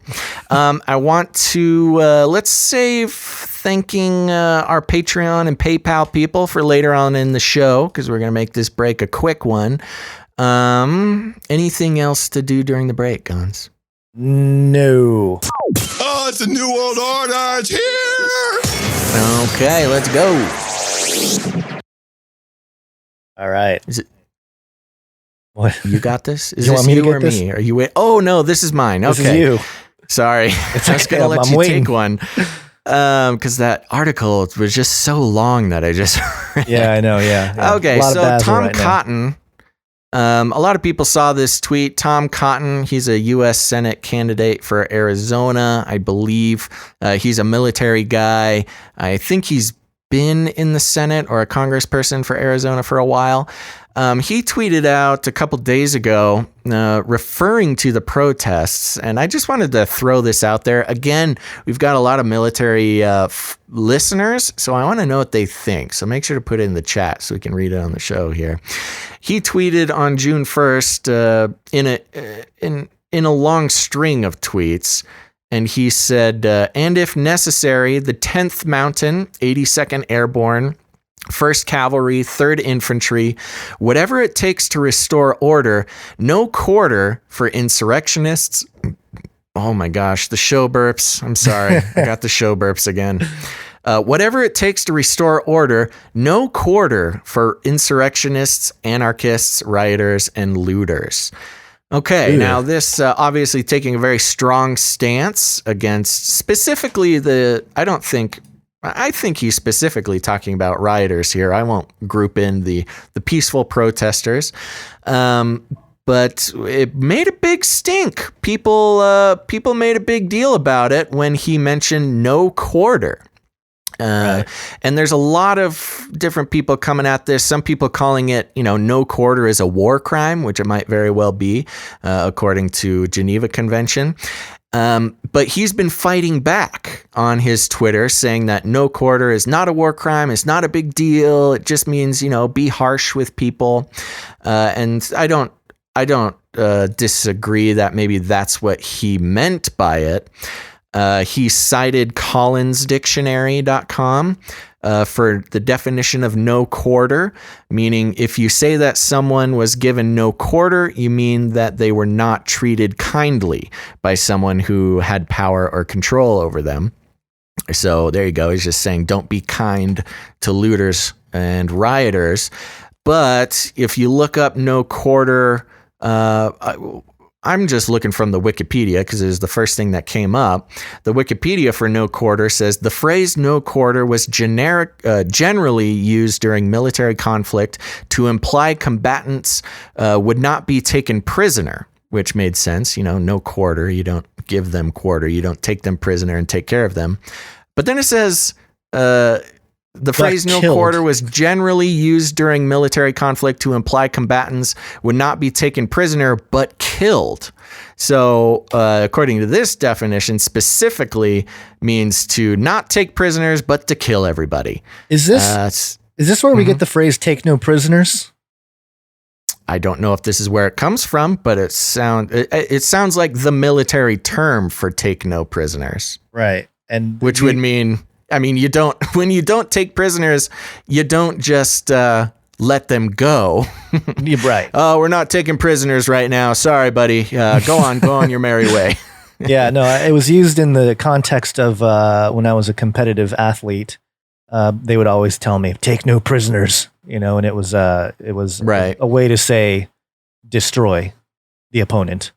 There's a collinsdictionary.com definition as well. It says, if you say that someone was given no quarter, you mean that they were not treated kindly by someone who had power or control over them.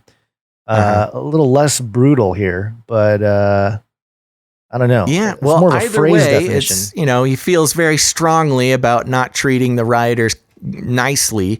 But I didn't have time. Actually, I popped this into our notes just like 5 minutes before the show. What I wanted to do was look up the actual definition of no quarter as it is referred to in the Geneva Convention, because that's what people are mentioning. I don't know. Maybe we can activate the chat here to do some research for us. So I don't know. Maybe somebody find a link to some Geneva documents, see what no quarter is referred to there, and pop it in the chat. Well, I don't know if this will work, but if somebody can do that, we'll figure it out. But yeah, so of course he's running for Senate, and he's a military man, so he needs to be strong, on law and order and that type of thing. But it was specifically that term "no quarter" that people were like, "Whoa, bro, that's too much. You're going too far." And of course, I think that would be a little too far if he really was going by the most intense definition. Are Right. you doing I found a reference. One of the first reference at the bottom of the wiki page says, "What does it mean to take no prisoners?" It's a Wise Geek article, and yeah, so there you go. I think that phrase does come from this whole thing. Although the phrase "take no prisoners" sounds merciful on its surface, it usually refers to taking an overly aggressive stance in a particular situation. It usually implies that someone lacks mercy, but its broad range of application does not always translate to being merciless. The likely origin of the phrase is as a command in combat, which implies that opposing forces would be killed rather than spared and taken into custody. To take no prisoners would be a common military command in modern times. Killing wounded soldiers or soldiers who have surrendered are considered to be international war crimes. Fighting so that there are none left to surrender or so that people are killed rather than wounded, however, would be a style of warfare that is not technically illegal. So, yeah. So I got a lot of people throwing in the quotes from the Constitution about no soldier shall in time of peace be quartered in any house. I think the term quarter there is referring to the right etymology, right. But I think the term no quarter is different, which, I mean, when you're talking about a combatant, you're literally saying, don't give them a place to live. Take no prisoners. We're not going to take care of them. Let's see here. I'm scrolling through the chat, seeing if anybody has anything constructive to say about this. Nothing yet. So we'll keep an eye out. See if anybody sees.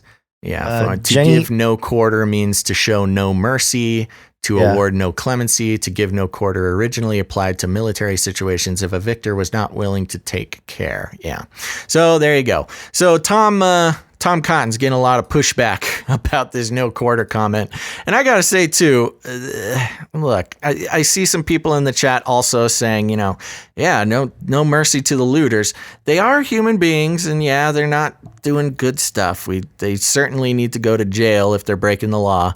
But excessive violence against individuals is kind of what this whole thing is about. So, showing excessive violence towards these rioters, I think, is just going to make it go longer. I think it's just going to give the rioters more ammunition to keep doing what they're doing, and I don't think that's a very good idea. But anyways, I'm tired of talking about these riots today, Guns. Well, Jenny B was saying that Tom Cotton called out the CCP, so maybe there's he's not necessarily talking about the American citizens, but those who are maybe behind the cloak from the CCP that are, instigating some of this. There's no direct evidence, I would say. At least I haven't seen anything. But given the fact that a lot of the, the socialist, communist types of groups here are very much in bed with the Chinese, and earlier today, showing that clip of the CCP in cahoots with the whole BLM movement,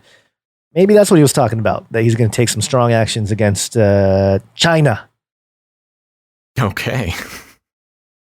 I'm just saying, man, there could be the reason why he's so harsh on the whole idea is maybe because he knows something we don't, in a sense of who the quote unquote true instigators are. It's not just I don't doubt. Yeah. That, we're not the absolute holders of truth as far as this goes. So right. We'll see how it goes. All right. What do you got next? Well, I don't have a jingle for this, but sports fan would know the reference to LeBron James, and so here we got a story about basketball, LeBron James. Man. I know. TMZ Sports, my favorite place to get news about athletes. They'll do anything for clout. Cardi and Offset tried to tell y'all. That's LeBron James taking aim at two women who used the chaos in LA as photo opportunities. And the king is big mad over it. Big mad, bro. Mad. Here's the deal. I like how this is written. It's like someone yelling at you. Here's the deal. Rioters and looters wreaked havoc on stores and shops in Santa Monica all day and night Sunday. And on Monday, two women showed up to take pics with the rubble. While citizens aided in the rebuilding effort, one woman faked the use of a power tool on a storefront plywood and then bolted off. And it shows a little tweet here. Should I show the clip? the 17-second clip, so I guess we can show it here. This is this girl posing with a drill, and it's not great audio for the show if you're listening, but here it is. And there she's posing with the workers. Thank you so much. Thank you. Yeah, so she walks up to this guy who's boarding up his storefront, and she asks if she can pose with the drill and take a picture to look like she is helping board the place up, and then immediately says thank you so much and runs back to her car with her boyfriend, and they drive away. And the Mercedes, nice little photo op there to look like she's participating. Yeah, the Mercedes-Benz there, and it says, quote, Yeah. "This lady stopped someone board up a store in Santa Monica so she could hold the drill for a picture, then drove away." One witness said of the scene, "Please don't do this." Another woman posed in front of the store. Please don't do this for so many reasons. I know, so many reasons. Another woman posed in front of a store that had been ransacked just hours earlier, with a witness there saying, quote, "This girl is making her boyfriend take a picture of her in front of a smashed T-Mobile. Oh my gosh." And I don't know if is this even worth playing? Yeah, it's fun to watch. This girl is making her boyfriend take a picture of her in front of a smashed T-Mobile. Okay, so all right. The response is it's so horrible, man. What are these people thinking? Well, okay, wait a minute. The first one, I can see the outrage because she's literally holding the drill and posing, pretending the first like one is worse for sure. Pretending like she's fixing something when she's not. The second one, I mean, she's Still, just standing. Though, I mean, it's so embarrassing to watch these boyfriends have to take Instagram pictures for their girlfriends. That is true. Especially for such virtue signaling, fake, clout gaining. Yeah. I don't know, man. It's not cool. That's the problem with Instagram and social media in general. And now I'm just sounding like an old curmudgeon, and that's okay because, later on in the article, it says they reached out to those girls to try to get their side of the story, but they have not responded for comment. So, well, you got to be careful. You don't want them to, Your man, LeBron, man, he's calling out the white girls. Oh, gosh. Yeah. Okay. Great. Just bring home a ring. Bring home a ring. All right. Why don't we talk a little bit about some COVID? Oh yeah, some COVID. Forgot that was a thing. COVID. I know. COVID.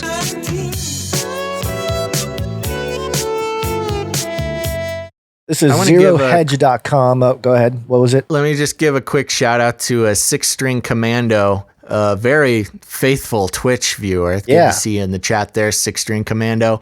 I want to point out a chat he said earlier. He says, "When I'm engaged in this chat and listening to Basil and Gons, I forget that this world is in utter chaos right now." So that's very nice. I'm glad that's that why we're here. That's why we're here. Thank you for that. Zerohedge.com. Enraged Italians abandon mask, denounce pandemic as scam. Ooh. Told you, scamdemic, man. I've been saying it. Those Italians taking a hard stance. They want their what happened to my article? Go back. I don't know. I don't know, man. Here we go. Okay.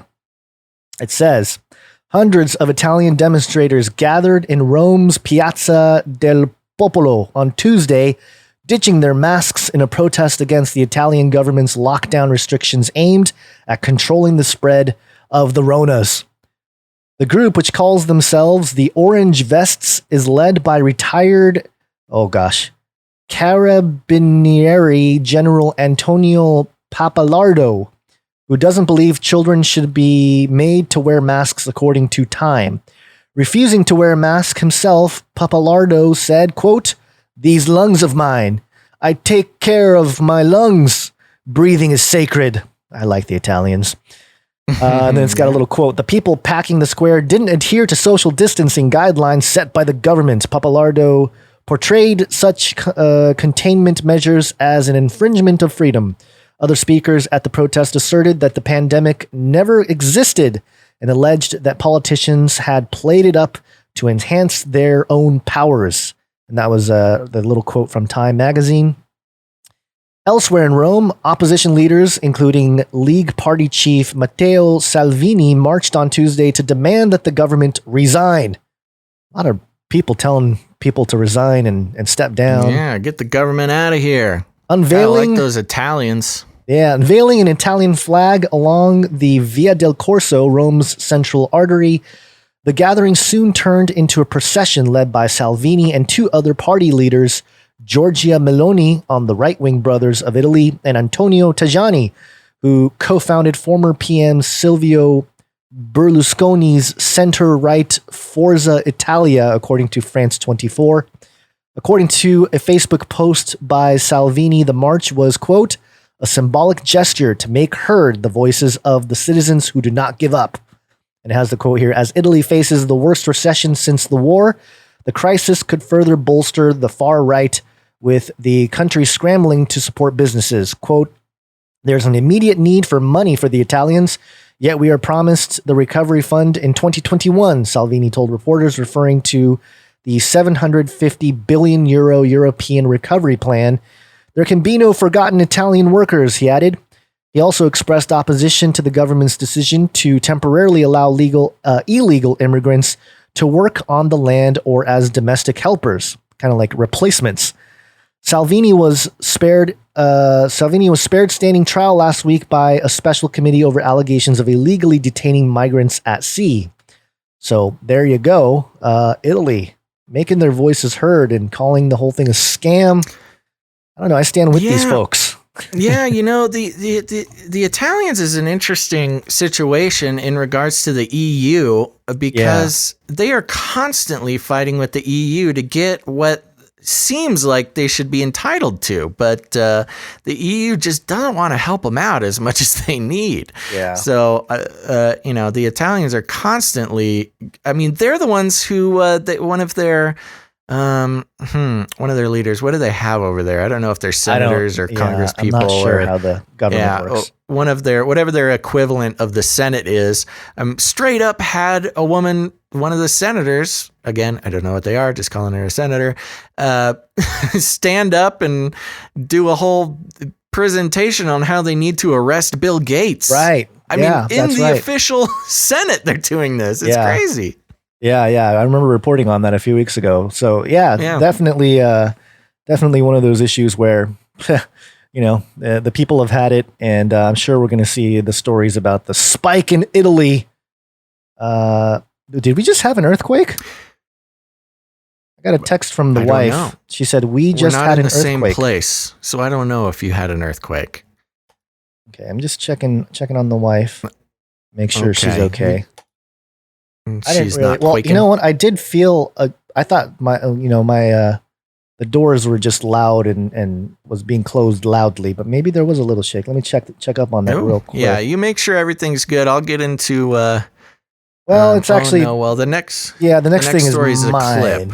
It's not really a clip either. It was just a mention of a. You're right. It's a clip. Sorry, I got it wrong. Yeah, we can play the clip. Let's play the clip. See what's up.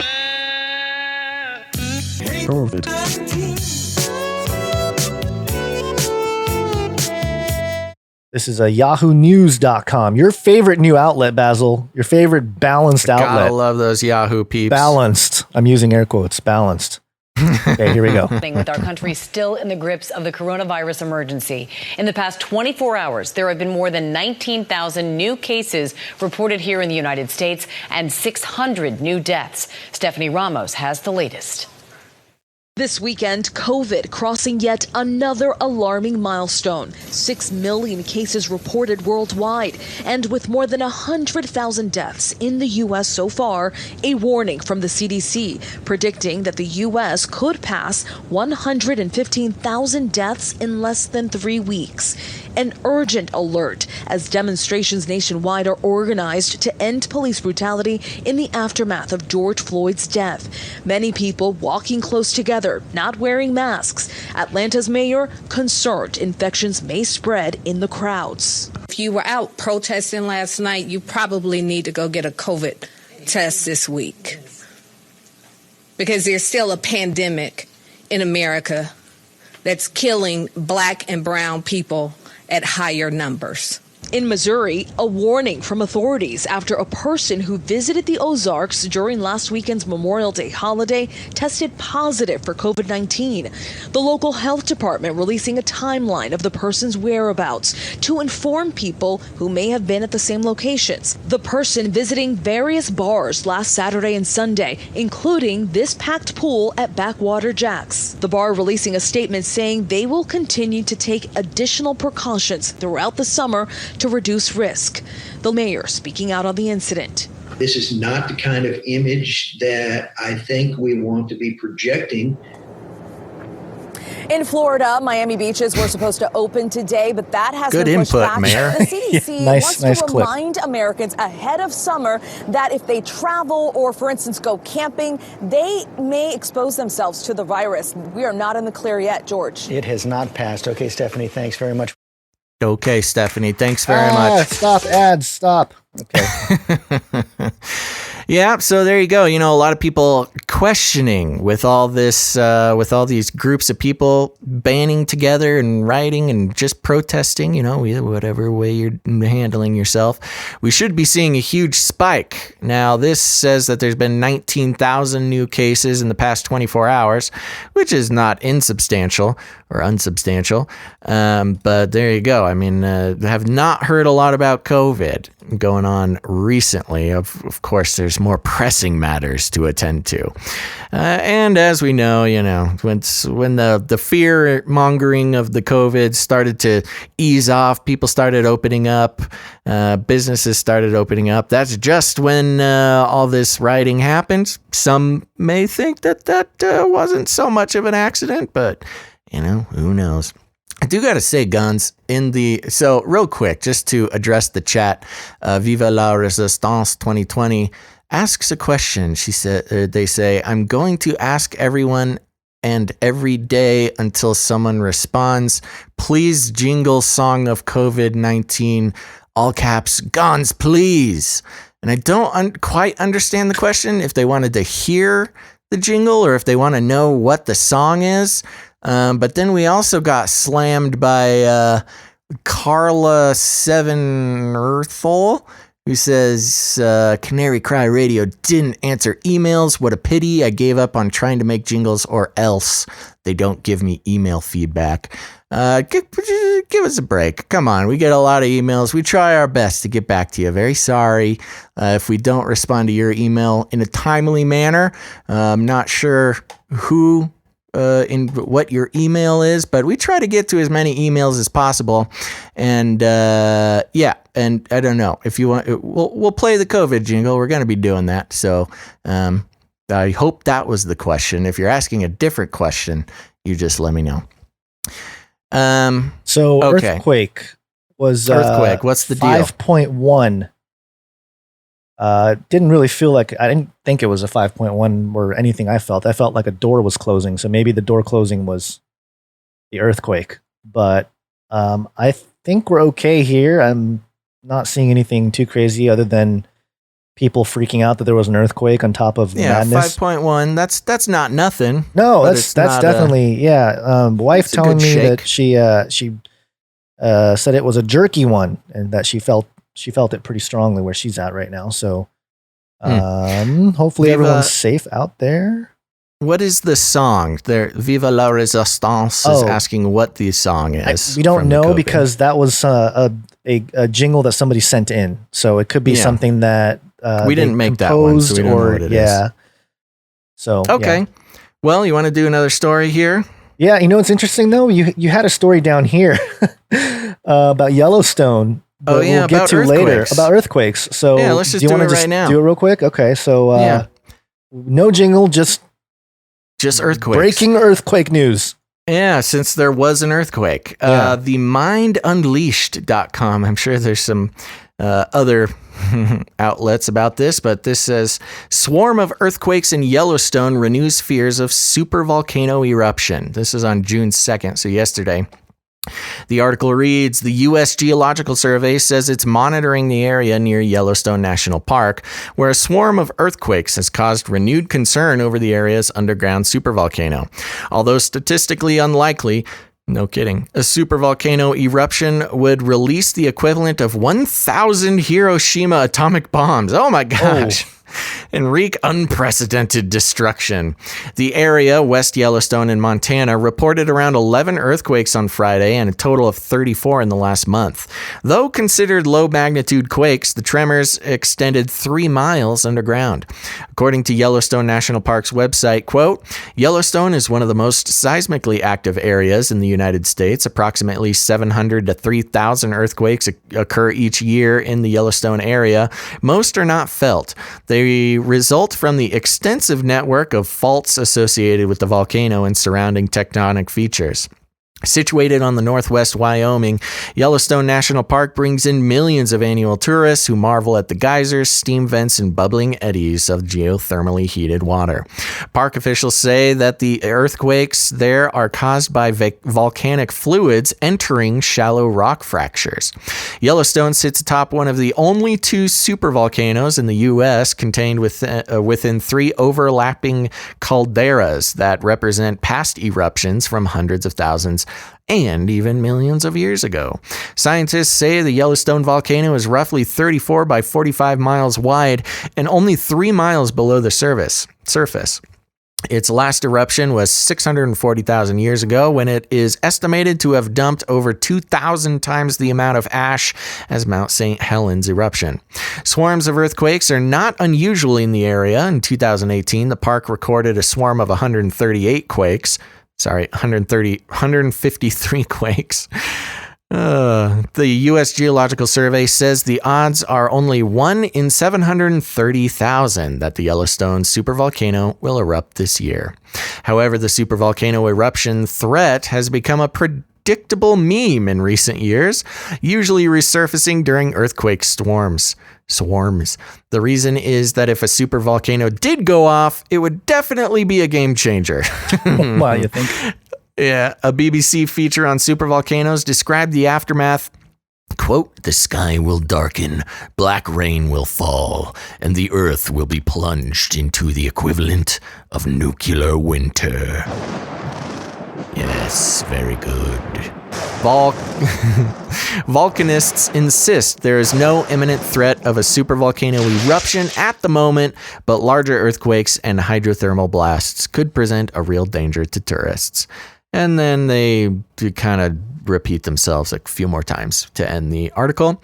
So there you go. Lots of earthquakes happening all around the place. Actually, paired with the big earthquake that happened in, where was it, Nevada, a month ago or so. There's a lot of earthquake stuff going on. You know, it's interesting because on Twitter, hashtag earthquake is trending, but the earthquake the article that's attached to it is from yesterday evening, a 3.9 near Barstow, but that's not it's like too late. It's, that's old news now. We're talking about the earthquake that just happened. Come on, Twitter. Get on it. I thought I'm here for the immediate stuff. Guns, it's fun. You might, since it happened live on the air, you might literally have been the very first person to report on that earthquake. Yes, I finally broke some fresh news. You broke the story. Yeah. Except for you had to get the size of it from somebody else. So right, and I didn't really feel it. I would have told you if I really felt it, but I don't think anything's out of place here, or nothing shook to the point where it was unusual shaking where I'm at right now. All right, so there you go. Little update on some earthquakes. Hold on, the mayor said something. Let me see if this is worth showing. I'll just at least play the audio here of the mayor. Somebody said it sums it up. Let me see. Let's hear it. I was just informed too that we just had a large earthquake, as if things couldn't get worse. The mayor of LA is doing a press conference, and in the middle of it, apparently he got word, which means he probably felt it. Like, no, please, no. The apocalypse happening right before our eyes, live on air. Fantastic. Oh, sorry. So there you go. All right. Hope everyone's safe. Hope nothing else. Enough of the looting from the protesters or the rioting. Now we got a nice little distraction for a second. For a moment, yeah. Let's. Who are we going to sue for the earthquakes? China. That'd be hilarious if Trump's earthquake China in his tweets. Let's finish up with this COVID stuff so we can move on. Okay. So what other COVID thing do we have here? Vaccine. Oh. Right. Vaccine.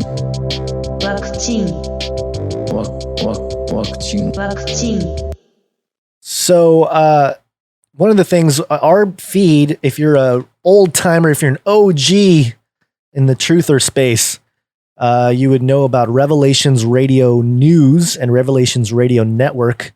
Our episodes still gets published on the RRN podcast feed if you're listening through that. But Revelations Radio News published their 207th episode just recently. That's Tim Kilkenny and Andrew Hoffman. And if you want to know from a Christian perspective, a really, really well-written short book on eugenics and having a biblical view of things, the book, The New World Order and the Eugenics Wars, A Christian Perspective, is a must-have book in your library. This was published back in 2009, which goes to show that he was on top of it way back when. And, it's really funny because if you look at the cover of the book, and I was looking for the book myself, I can't find my copy of it, but on the cover, you have the earth and you have all these people. It's a really provocative piece of art where you have all these world leaders with red eyes, and you got your George Bush Sr. and Clinton, and George Soros is on there. It's a classic cover. Yeah, and it's got Bill Gates on there too. So just for people that think that you just found out about the Bill Gates thing, we've been on it for a while here, and somebody like Andrew Hoffman has been on top of it. And but anyway, he brought up an interesting idea or interesting theory about the vaccine and the masks. And I thought I'd relay that. I don't have the clip. I'm not going to look for the clip and play it, but real quick, just because every show is somebody's first show. Sure. Vaccine is the Japanese pronunciation of the word vaccine. Yeah, there you go. We're trying to avoid the algos catching us. Yeah. They're probably thinking that we're talking about something else. But yeah. So in the episode, which we're catching up to them, Basil, they're on 207. We're on 204. So we're right on their heels. We're coming for you. And they had like a 5-year head start or something. So we're coming for you, Tim and Andrew. But he had this theory that they're going to make this mandatory vaccine thing out there, but it's going to be kind of an ultimatum where if you got a vaccine, then you don't have to wear a mask around town. But if you, what did I say? If you don't get a vaccine, then if you do get a vaccine, you don't have to wear the mask. If you don't get the vaccine, then you're required, based on your digital imprint, that you wear a mask around town. So, that's a pretty good theory. If the mask thing isn't going to go away, even though so many people are realizing that it doesn't do anything. Right. But I can see that as a potential thing where people, it's almost like a signaling thing, like, oh, you're not wearing a mask. Stay away from me, man. You don't have your vax, or you don't have your vaccine. Right, right. So good theory, good show. Check him out. We'll leave links in the description. And my goodness, I didn't realize how late it was. What time is it? Oh my gosh. Yeah. How long have we been doing this? Oh, we're over 2 hours here. Well, that's okay. We're on the last string of articles here. We'll just have to fly through them a little bit. But a lot of it is pretty quick. So do you want to do a real quick break time and thank some people real quick? Yeah. Quick break. Hit the jingle.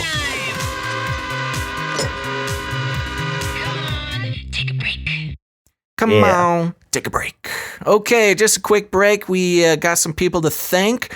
First of all, I want to start with thanking some of our new Twitch followers coming in hot live during the show. Get your dinger ding in. We got the Thanos. Thank you, the Thanos. We got Rabid Murder Ant.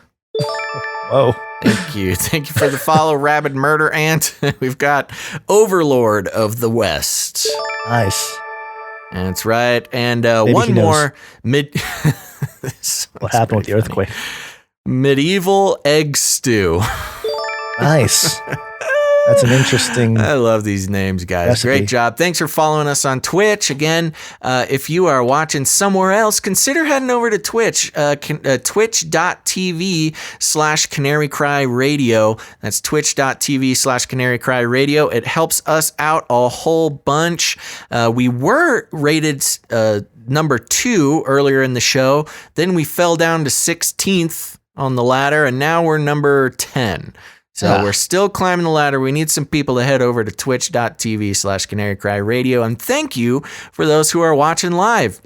And I haven't said it in a couple shows, but if you're on YouTube, you watch the show on YouTube, I get it. It's a little easier. You already have an account.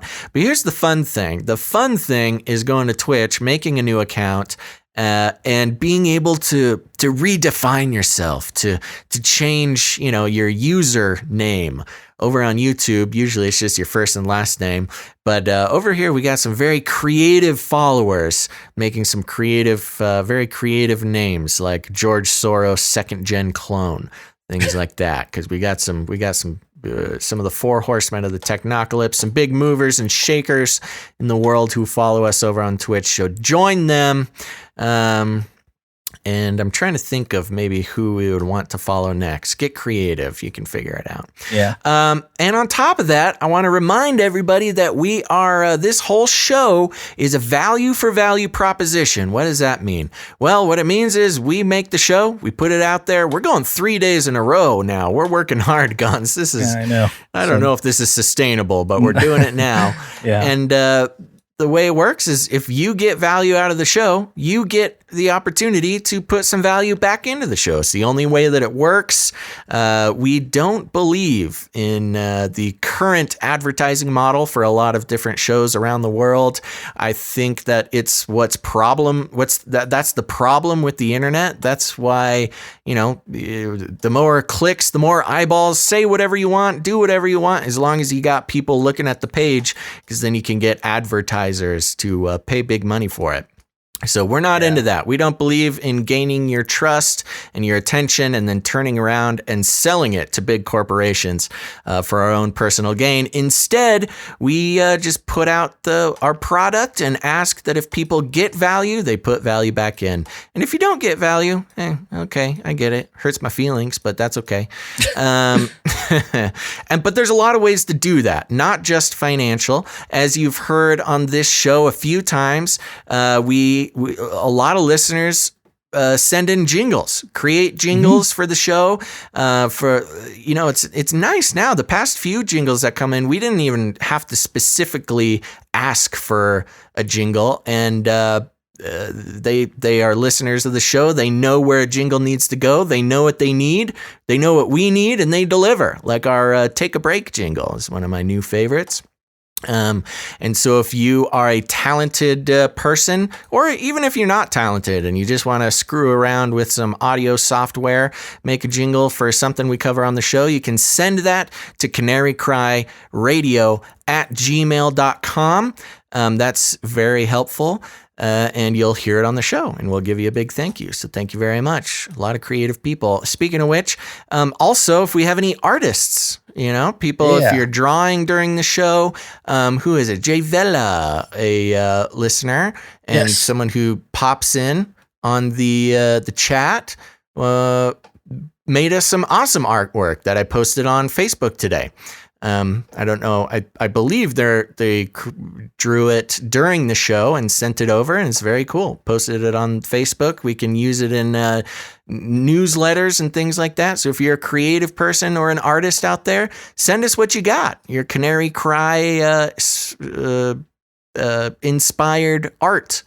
And on top of that, we got musicians who full on make full songs related to the show, which we are very excited about. We got a new one. Of course, there's the fan favorite Rattle the Cage song that we will be playing at the end of the show, so stick around. You don't want to miss it.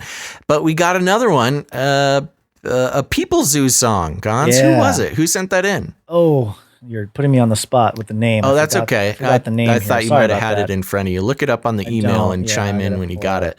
But we want to thank this person. And we'll be playing that song at the end of the show. We're getting a nice little playlist to play at the end of the show. So it's a good reason to stick around, at least keep the audio going, because there's some really fun and funny stuff that we'll be playing at the end of the show. It was Martin. Martin was the one that sent in the song. So again, we'll play it at the very end of the show. You guys will hear it. Very good, Martin. It's a really, Thank you, buddy. Well done, Martin. Yeah, love it. In other ways, you got something else you want to say? I was just going to say that there's one new Canary Cry Radio Patreon supporter. So I just wanted to give a shout out to Santa. Santa. And that brings us to the next way you can add value to the show, and that's financially. We've got producers all over the world. First, your listeners, and then when you support the show, you become a producer. That's just how showbiz works, guys. You support a show, you are a producer. And we've got some new producers over on patreon.com/CCNT. We actually had some people in the chat asking how to donate, and here's how you do it. Go to patreon.com/CCNT for Canary Cry News Talk. There's all sorts of fun rewards, bonus episodes, cool stuff. And that's a great way to support the show on a recurring monthly donation. And let's see, who do we got? We got a couple to talk about today. Well, I think we have one over on the Canary Cry News Talk, actually an upgrade from They Dwell Beneath the Temples. So thank you very much. They Dwell Beneath the Temples. I can't remember if we gave Shane H a shout out yesterday, but he also came in yesterday. And Mary J came in yesterday. Thank you, Mary J. We may have gave you shout outs yesterday. This doing a show every day thing is starting to confuse me. But if you want to support the show, head over to patreon.com/CCNT. Now, a lot of people don't like Patreon, and I get it. They ran into some snags a little while back. They're going to be starting to charge sales tax and stuff like that. So if you don't want to use Patreon, you can head over to canarycryradio@gmail.com.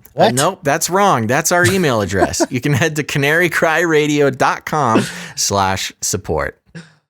canarycryradio.com/support. That's right. Over at canarycryradio.com/support. There's all sorts of fun ways to support the show. PayPal recurring donations, one-time donations if commitment's not your thing, as well as cryptocurrency. So there's a lot of ways to support the show, and we'll give some shout outs when you do. So it's a fun way to do it, and you get to feel some ownership. We do consider that when you support the show, you're taking ownership of the media that you consume, and that's a very cool model. Much better than us collecting as many eyeballs as possible and then selling it to corporations. Is not very cool. You know, we've had people in the past say, "Oh my gosh, I would much rather he just play advertisements than talk about donations." And you know what? That's what's wrong with the world. So we've got a great group of people who you're all in the Canary Cry tribe, y'all. Let's keep it going. Someone said that the one-time gift is the link in the canarycryradio.com/support is broken, and I just clicked on it and it doesn't look like it's working, so I might have to take a look at that later. So thank you for letting us know, because otherwise we won't know about some of that stuff. Okay, thank you for letting us know. We will fix that link for the one-time donations. Yeah, we got to get through these stories quickly, Basil, because I gotta run a little bit. We got to run. Okay, so let's do it. Epstein didn't kill himself. Okay, where is it? Here it is. Lawandcrime.com. Judge rules against releasing Jeffrey Epstein documents based on legal technicality. Oh no. A judge in Florida on Wednesday determined that long sought after tranche of documents related to deceased pedophile, quote unquote, Jeffrey Epstein will remain under lock and key due to a procedural issue. Florida's 15th Judicial Circuit Chief Judge Krista Marks I don't like that name, but the names always come up, whatever. Unfortunate name there. Ruled against the Palm Beach Post in their bid to obtain the Epstein files from Palm Beach County State Attorney Dave Ehrenberg. According to the Miami Herald investigative reporter Julie K. Brown, during a hearing, the judge was, quote, openly expressing contempt at the paper for suing Ehrenberg and the Palm Beach County clerk and comptroller Sharon R. Bach. Brown noted that Marks, quote, insisted that only the court, not Ehrenberg or Bach, can release the Epstein grand jury records. Longer article than I was expecting, but so Brown they're locking down. They're locking down the records. Yeah, unlocking the So last month, Palm Beach, quote, access to the grand jury's materials will allow the public to determine whether the grand jury process and the secrecy that comes with it was used to further justice or instead operated to shield Epstein and his co-conspirators from the consequences of their criminal activities, they wrote in a legal brief. Mm-hmm. Quote, no reasonable explanation has been provided as to why the numerous other known victims were not presented as witnesses and crime victims to the grand jury convened in July 2006, the outlet's attorney continued. Nor has any reasonable explanation been provided as to why State Attorney Kreischer, who was initially eager to investigate and prosecute Epstein for his crimes over time, lost the desire to do so. So, yeah, I mean, interesting how there's quietly the Epstein stuff just continues to go down without people really realizing or noticing. Yeah, it's interesting, but there was that Netflix documentary that came out about and we reported on the fact that Epstein, I haven't watched it. Have you watched it yet? I haven't watched it either, but we had the story a couple days ago how they omitted the biggest factor or the creepiest factor of Epstein's whole thing, which was the transhumanist bent. Right. And we called out Netflix because obviously I think they didn't want that association in the documentary because they themselves, Netflix, is a big propaganda arm for transhumanism.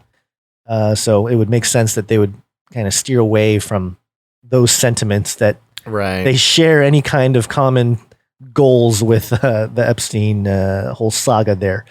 You're reminding me of something that I saw regarding Anonymous. That dropped some stuff about Trump and Epstein, but I don't have it on Trump hand. and Epstein. Yeah, they dropped the court documents that surrounded Trump and Epstein both being named for a 13-year-old girl who accused them of some bad behavior, and it was dropped because it was post 2008. I think there's people that are way better versed in all the details than I am with the Epstein thing, but. In any case, either way, criminals always get off and they get to live on or quote unquote die and not much consequence and not much justice for those victims. Yeah, it's not cool. Yeah, I don't like that at all. Not cool. That's when you have the elites all wrapped up in it. What are you going to expect? Yeah. But we'll see. I don't know. Anonymous says they're on the job, so we'll see what happens. Until they got taken out by Twitter. Yeah, it happens. If you're not going to be able to beat Twitter, I don't know what. Anyway, yeah, we have some. What do you got? I got some money updates. I was going to ask you about this money update. Yeah, we got some money updates. I'm going to skip one though. Yeah. Okay.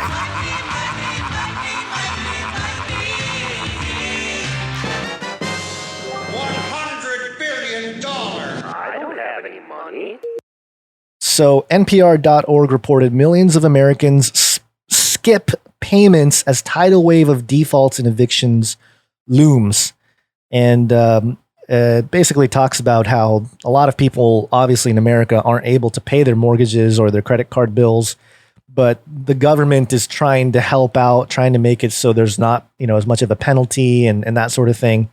And, it's interesting, all the printing of the money that they're doing is sort of holding off the really bad economic downturn. And obviously, when you look at the stock market, people are probably wondering, why is the stock market going up when the economy is clearly in bad shape? And that's all that printing, all that money printing that's happening. And, because we've been talking about the riots, there was another story out. BET founder Robert Johnson calls for $14 trillion in reparations for slavery.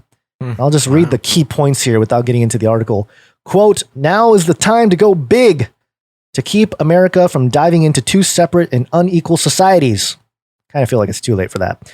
Robert Johnson said in a CNBC interview Monday, Johnson said reparations would send the signal that white Americans acknowledge damages that are owed for the unequal playing field created by slavery in the decades since. And then third point, the wealth divide and police brutality against blacks are at the heart of protests that have erupted across the nation following the George Floyd thing. But yeah, $14 trillion that they're calling to print.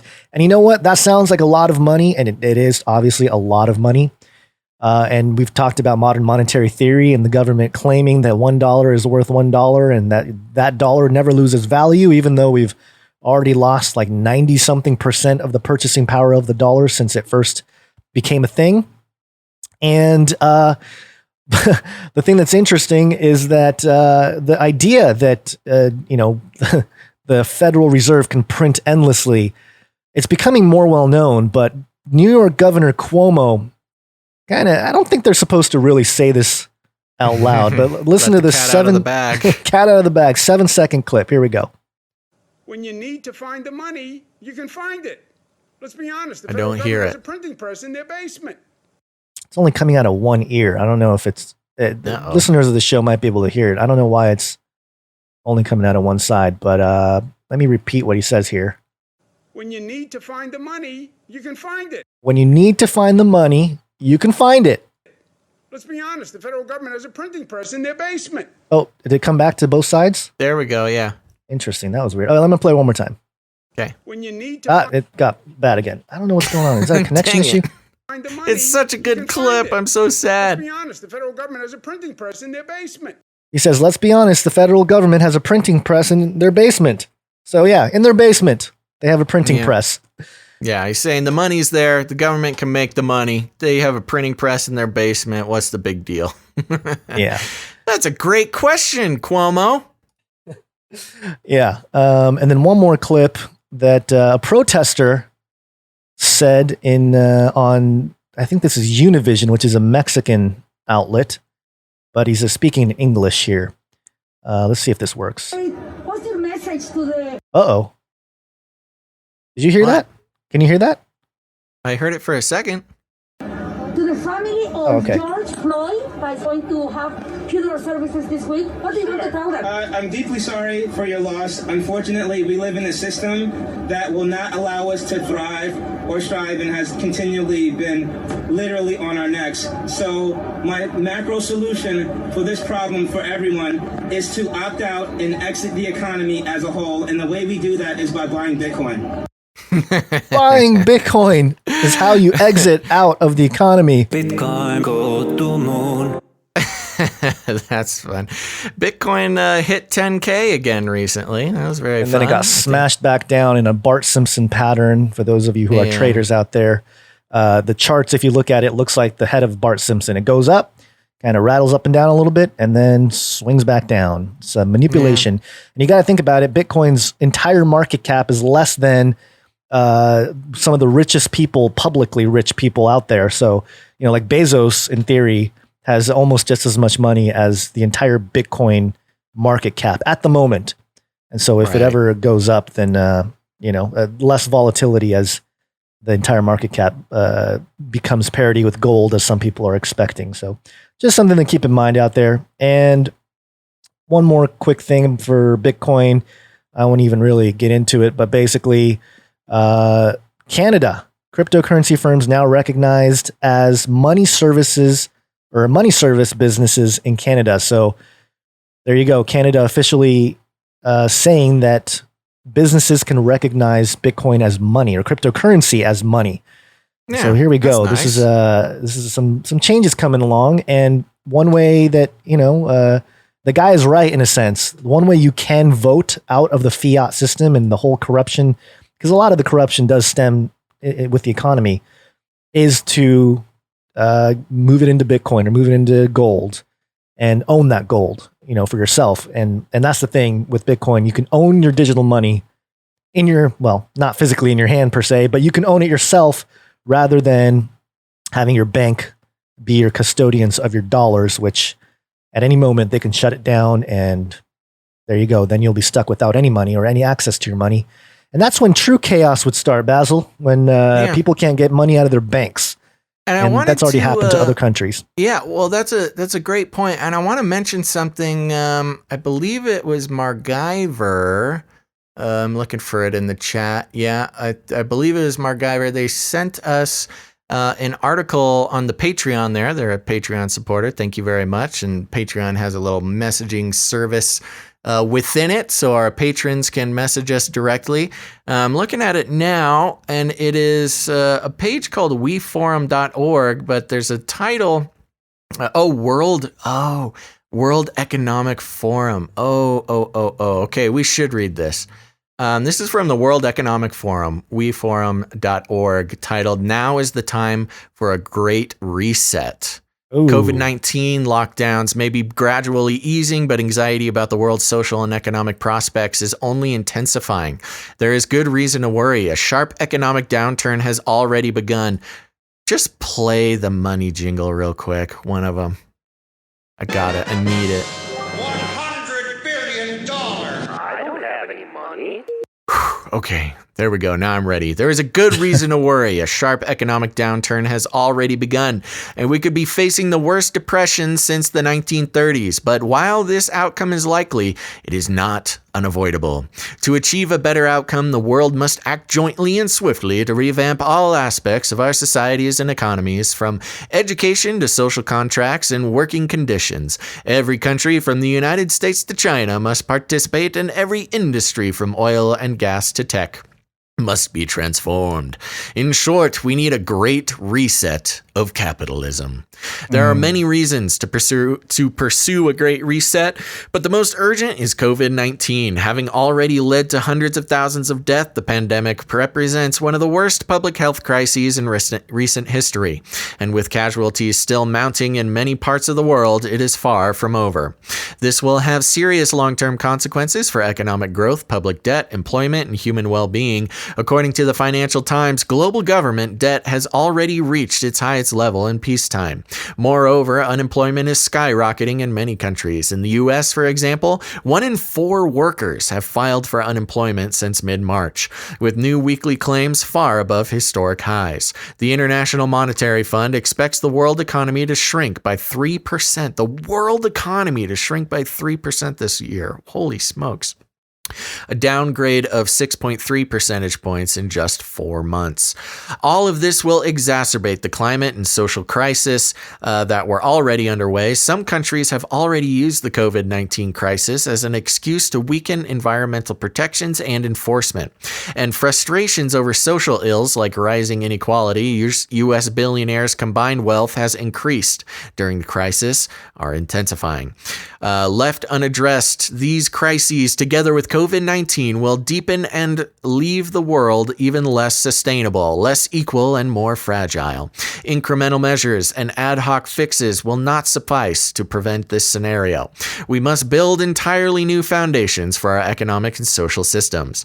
The level of cooperation and ambition this implies is unprecedented, but it is not some impossible dream. In fact, one silver lining of the pandemic is that it has shown how quickly we can make radical changes to our lifestyle. Almost instantly, the crisis forced businesses and individuals to abandon practices long claimed to be essential, from frequent air travel to working in an office. Likewise, populations have overwhelmingly shown a willingness to make sacrifices for the sake of healthcare. and other essential workers and vulnerable populations, such as the elderly. And many companies have stepped up to support their workers, customers, and local communities in a shift towards the kind of stakeholder capitalism to which they had previously paid lip service. Clearly, the will to build a better society does exist. We must use it to secure the great reset that we have so badly needed. That will require stronger and more effective governments, though this does not imply an ideological push for bigger ones, and it will demand private sector engagement every step of the way. The Great Reset agenda would have three main components. The first would steer the market towards fairer outcomes. To this end, governments should improve coordination, for example, in tax, regulatory, and fiscal policy, upgrade trade arrangements, and create the conditions for a stakeholder economy. You know what's interesting? This stakeholder economy thing, it's kind of what we do here on the show, Gons. Is it? Yeah, but it works for us and a show. I don't know if it'll work for the entire world, but who knows? At a time of diminishing tax bases and soaring public debt, governments have a powerful incentive to pursue such action. Moreover, governments should implement long overdue reforms that promote more equitable outcomes. Depending on the country, these may include changes to wealth taxes, the withdrawal of fossil fuel subsidies, and new rules governing intellectual property, trade, and competition. The second component of a Great Reset agenda would ensure that investments advance shared goals, such as equality and sustainability. Here, the large-scale spending programs that many governments are implementing represent a major opportunity for progress. The European Commission, for one, has unveiled plans for a 750 billion euro recovery fund. The US, China, and Japan also have ambitious economic stimulus plans. Just a quick side note, I believe that the second stimulus plan did just get signed during the riots and nobody's paying attention to it. So that needs to be looked into. Is there anything I got to get out of here? Like, you got to go. Yeah, I got to go. So okay, we're on the long story short. The Great Reset agenda from the World Economic Forum is in play. Certainly, the ongoing riots and things are part of it. Starting with COVID, then the riots, and certainly, now we need a big asteroid or earthquake to help us do the full reset. So keep an eye out for that, everybody. Sorry, Gons, you got a hard out. So I do. We'll end the show here. Part of the reset as well. It's interesting how they're going to try to break down as much of the old world as possible to bring in the new, and that's why we're probably seeing. Order. Yeah, it's probably why we're seeing a lot of the riots and having it being allowed and that sort of thing. Because you're right, it's the New World Order. A new world order can emerge. So we're going to zoom through the end of the show stuff here because we got to play the stuff at the end. Yeah, stuff to play. I just want to let everybody know, remember to support us. Remember us for next show. We'll be coming back on Friday sometime between noon and 5 p.m. PST.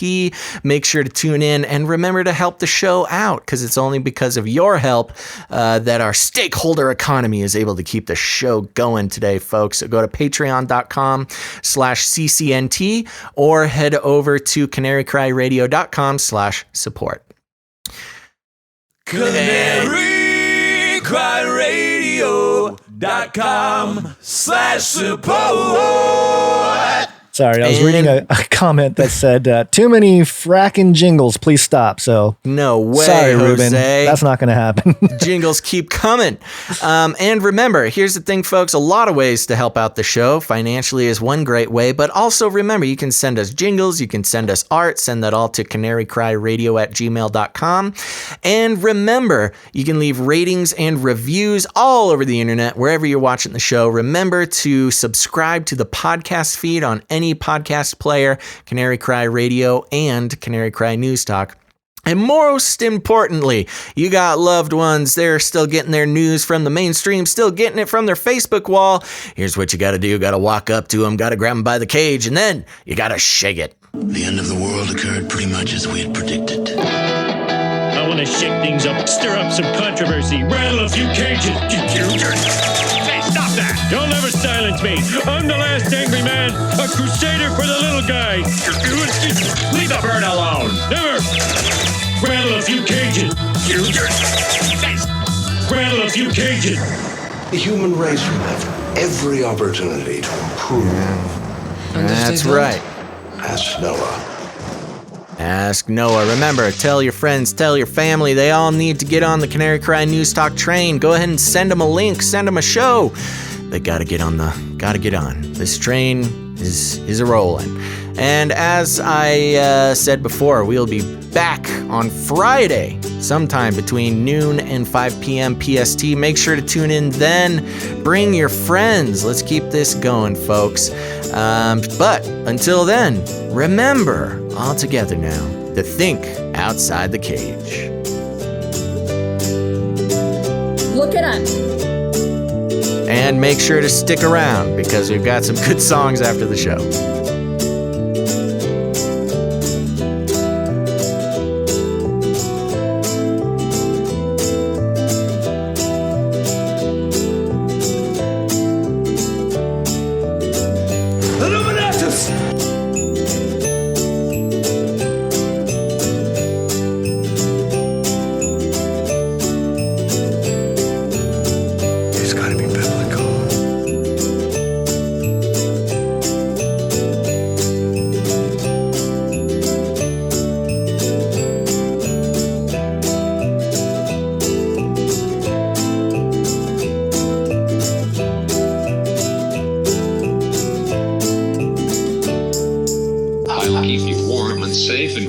Zoo. I want to shake things up, shake things up. I want to shake things up, shake things up. Leave the bird alone. I want to stir up some controversy. I want to rattle a few cages. I'm the last angry man. You'll never silence me. I'm the last angry man. I'm the last angry man. You'll never silence me. I'm the last angry man. A crusader for the little guy. Well, we'll see about that. Whatever, Illuminati. In the future, humans will be confined in a people's zoo. I'll keep you safe and warm in my people's zoo. I'll keep you safe and warm now in my people's zoo. You in my people's zoo. I'll keep the cameras on.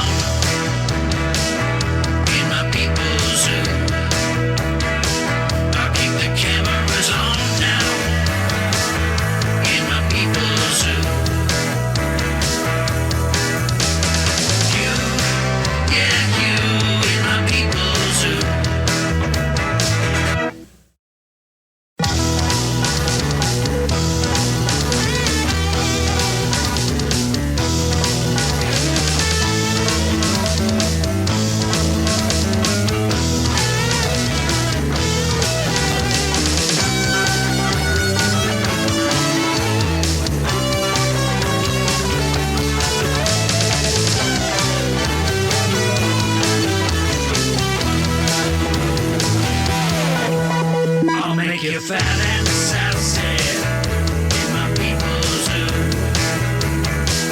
I'll make you fat and sassy in my people's zoo.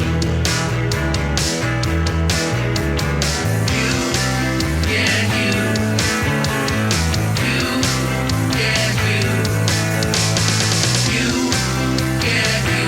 in my people's zoo.